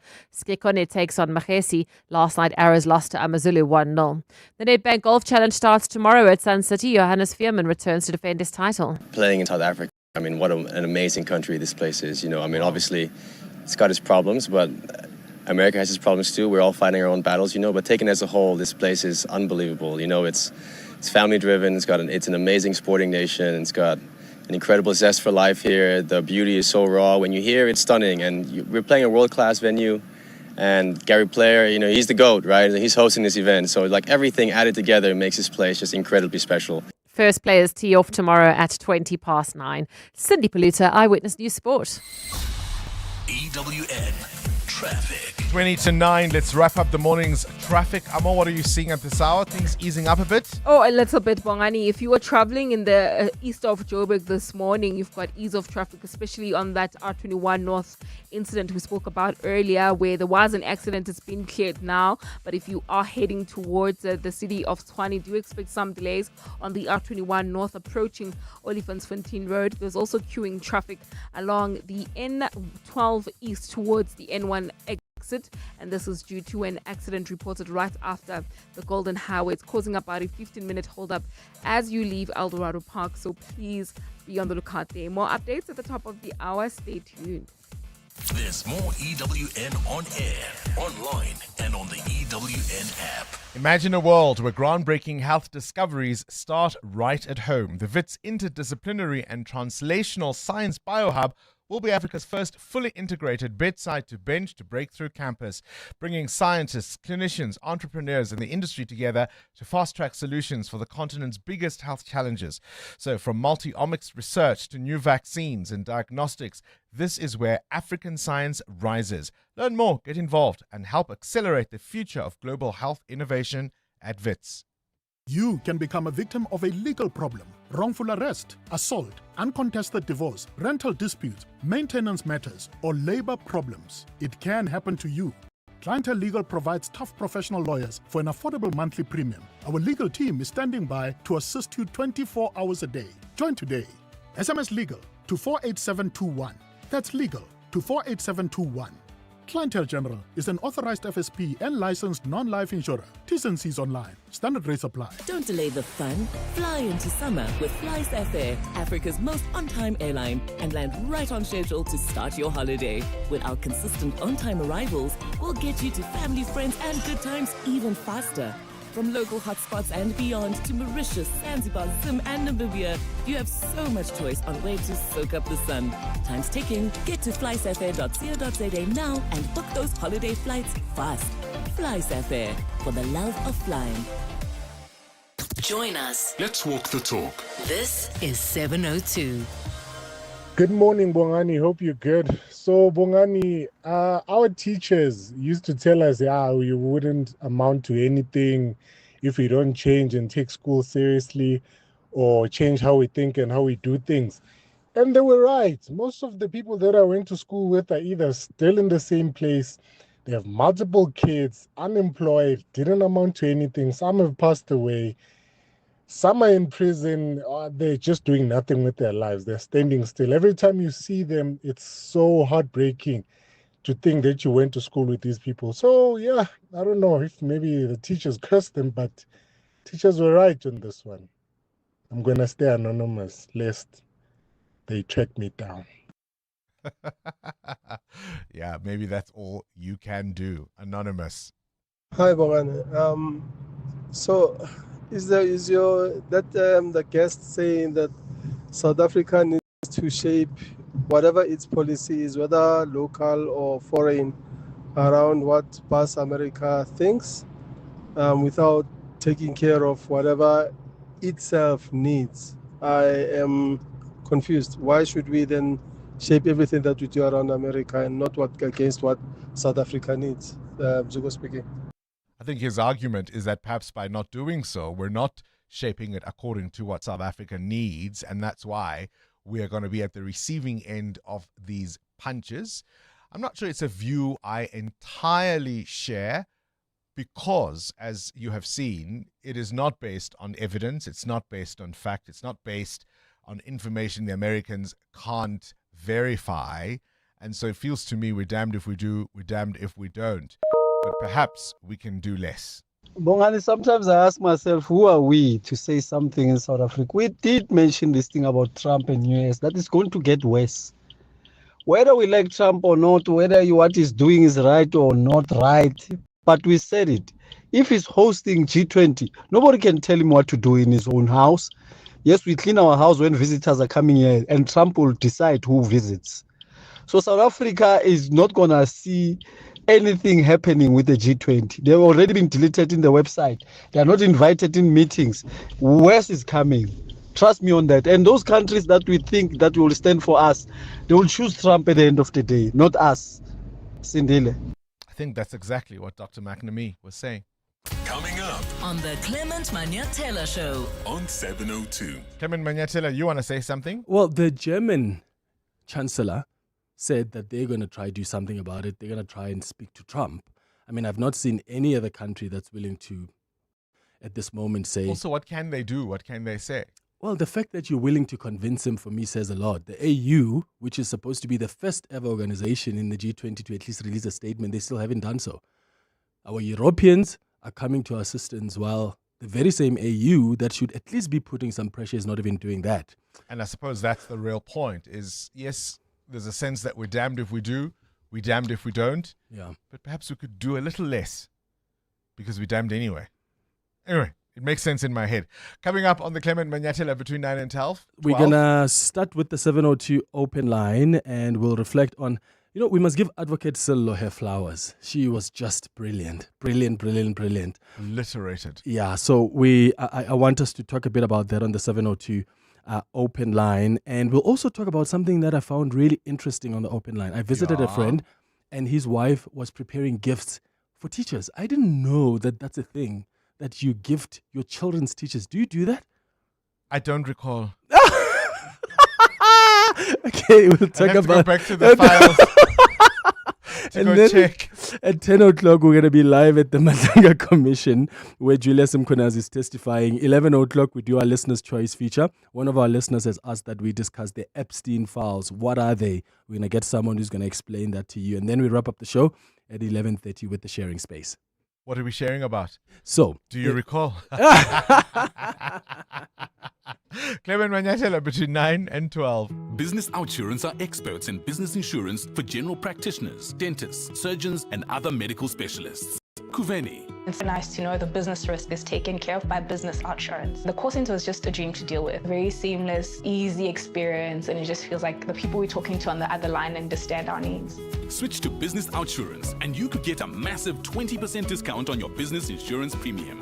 Visit outsurance.co.za. Switch and save today. Licensed insurer and FSP. TCs and information online. When it comes to protecting your workforce, trust the workwear brand that has been protecting workers for over 150 years. Sweetall. Sweetall has overalls and uniform solutions for every industry, so your team is safe, comfortable, and ready to tackle any challenge. Visit our new Boksburg showroom, shop A1 Atlas Road, Westwood, Boksburg, or go to sweetall.com today. Sweetall, we never let you down. Superior protective workwear since 1871. Are you looking for the best spectacle and sunglass deal?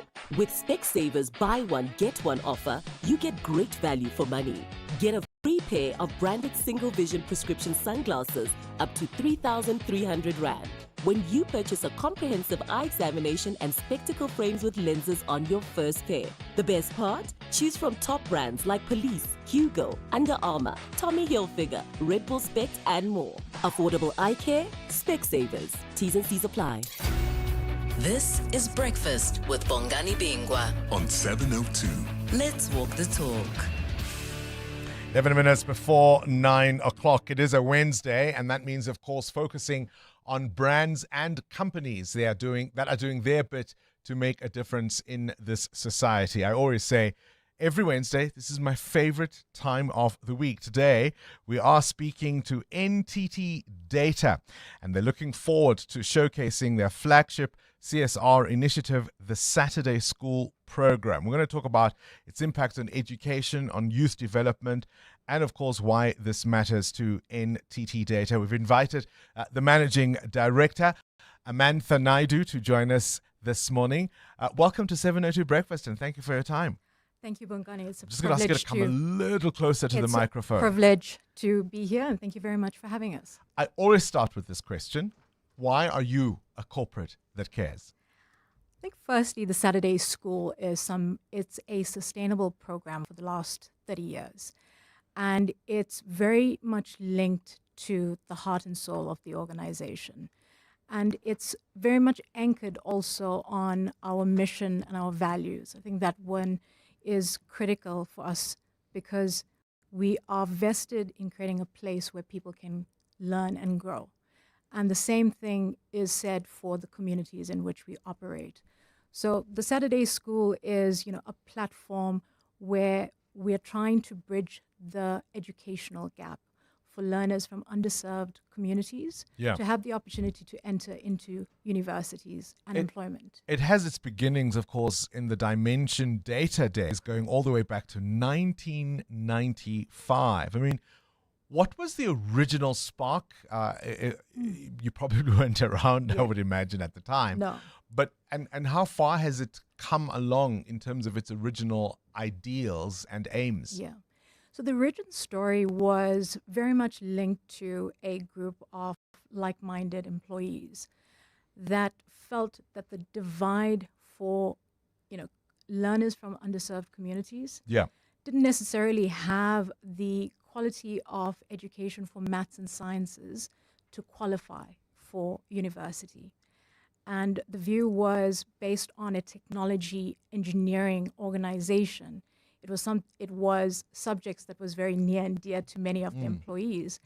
So it came up with getting 15 learners in Johannesburg together with a couple of educators and seeing how could we translate complex subjects like maths and science into something that was easily digestible and able to move the dial for learners from grade 11 to be able to qualify for entrance exams post grade 12. You've also, of course, partnered, as I understand, with institutions now of higher learning, the University of Johannesburg being one, I think University of Pretoria. How do these collaborations work with government schools?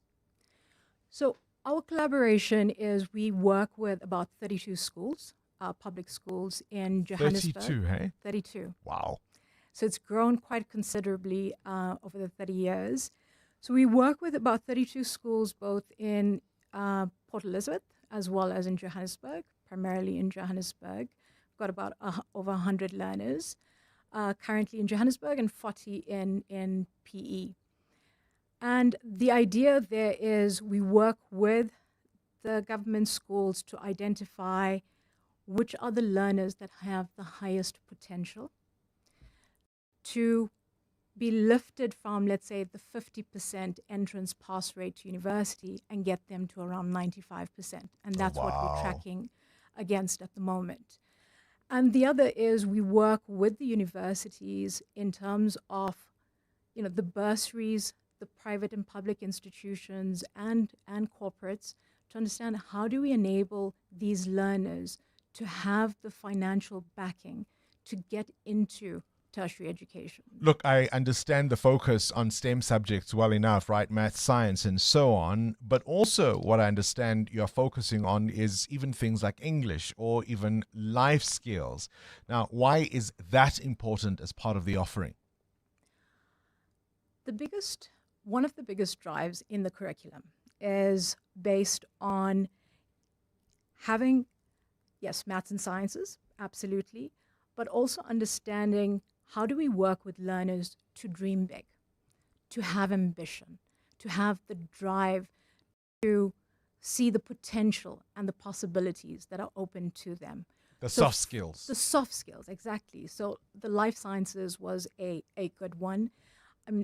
We also recognize that we want to give learners the potential for higher education, irrespective of the fields that they go into.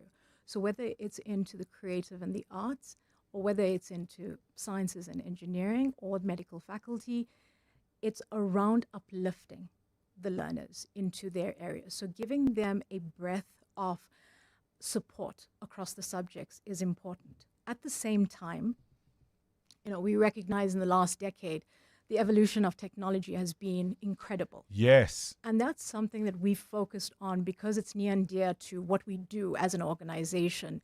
We've evolved the curriculum to include things like IoT, cybersecurity, AI coding.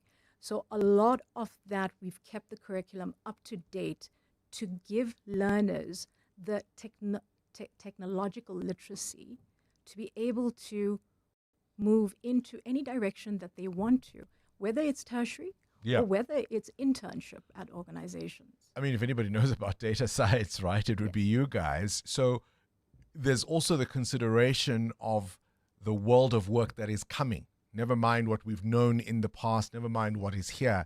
It's these cutting edge skills that are going to be needed in the working world of the future. That's almost, in some senses, a difficult thing to anticipate, or is it? It is, and I think this is one of the big debates. Is the most critical skill at the moment, from my perspective, is resilience and curiosity. Those two will set apart individuals. If you are curious enough to learn as things are changing, if you are resilient enough to adapt as roles are changing, jobs are changing, industries are changing, it sets you up with a learner mentality. Because so then you you can pivot constantly, as things change. And adapt to the new realities that you face. So how much, because as we say, we've seen this program since its inception in 1995 grow to what it has become. Yes. How much do previous beneficiaries of this program plow back and sort of lift as they have been lifted? Many of them do. So part of the program is we've got previous learners that have come in for mentorship, for guest speaking, to empower, to guide the learners through what the art of the possible is for them as individuals. To kind of have a ripple effect, exactly. yeah? And many, we've got actual Saturday school learners that went on with bursaries from NTT Data specifically, and now have been employed by NTT Data. I mean, some of our employees have been around for about 16 plus years through that program, very much entrenched as well in mentorship and guidance, as well as, paying it forward with skills that they've picked up in their lived experience in the corporate world, as well as in the different faculties that they've gone into. Are there any particular stories that stand out in terms of finding somebody from an under-resourced community through this program who's just shot their lights out and done extraordinary things? Well, I think one that stands out is one of our own employees who, he shared his story with me before I came on. And the view was he came from very much an underserved community. He was at a 40% pass rate. And joining from grade 11, he then qualified he matriculated with 7 distinctions. Wow. He then went on to into the engineering faculty, so mining engineering, through bursary with NTT Data. And he's been with the organization for about 16 years now. And he's one of the youngest managers in his space at the company. From having been a 40% learner in an under-resourced school. Yeah. Gosh, I want to go to Saturday school. I mean, obviously collaboration and partnership is key to scaling projects of this nature. Is that something you're open to? Absolutely. I think this is where the philosophy of saying social impact for social impact's sake is not good enough. You have to add it with economic uplift. And that goes hand in hand with the financial backing to get into higher education. It goes into the leaning in of corporates, public and private, to create an ecosystem where funding is available to learners. Internships, learnerships are open to learners, because not all learners would go into tertiary education, and that's perfectly fine, because we want to put learners, give them the best possibility for a higher earning potential. So with working with the broader ecosystem is for around the funding, the learnership, the internship, as well as job creation opportunities and pull through. And for these kids who probably once or start off with very little hope, the world becomes their oyster. Appreciate you walking into our 702 studios. Amantha Naidu is the managing director at NTT Data, a corporate that cares. 702 podcasts are on 702.co.za. And that brings us to the end of this edition of 702 Breakfast. The Clement Manyatela Show starts now. This is EWN. Good morning, I am Sriso Zulu. We start with breaking news. City of Ekurhuleni head of legal, Kemi Bihari, has been suspended for failing to carry out disciplinary action against EMPD top cop Julius Mkhwanazi. Mkhwanazi was recently suspended for allegedly entering EMPD into a fraudulent contract with alleged underworld figure Vusmuzi Cat Matlala. The contract saw Matlala's private security and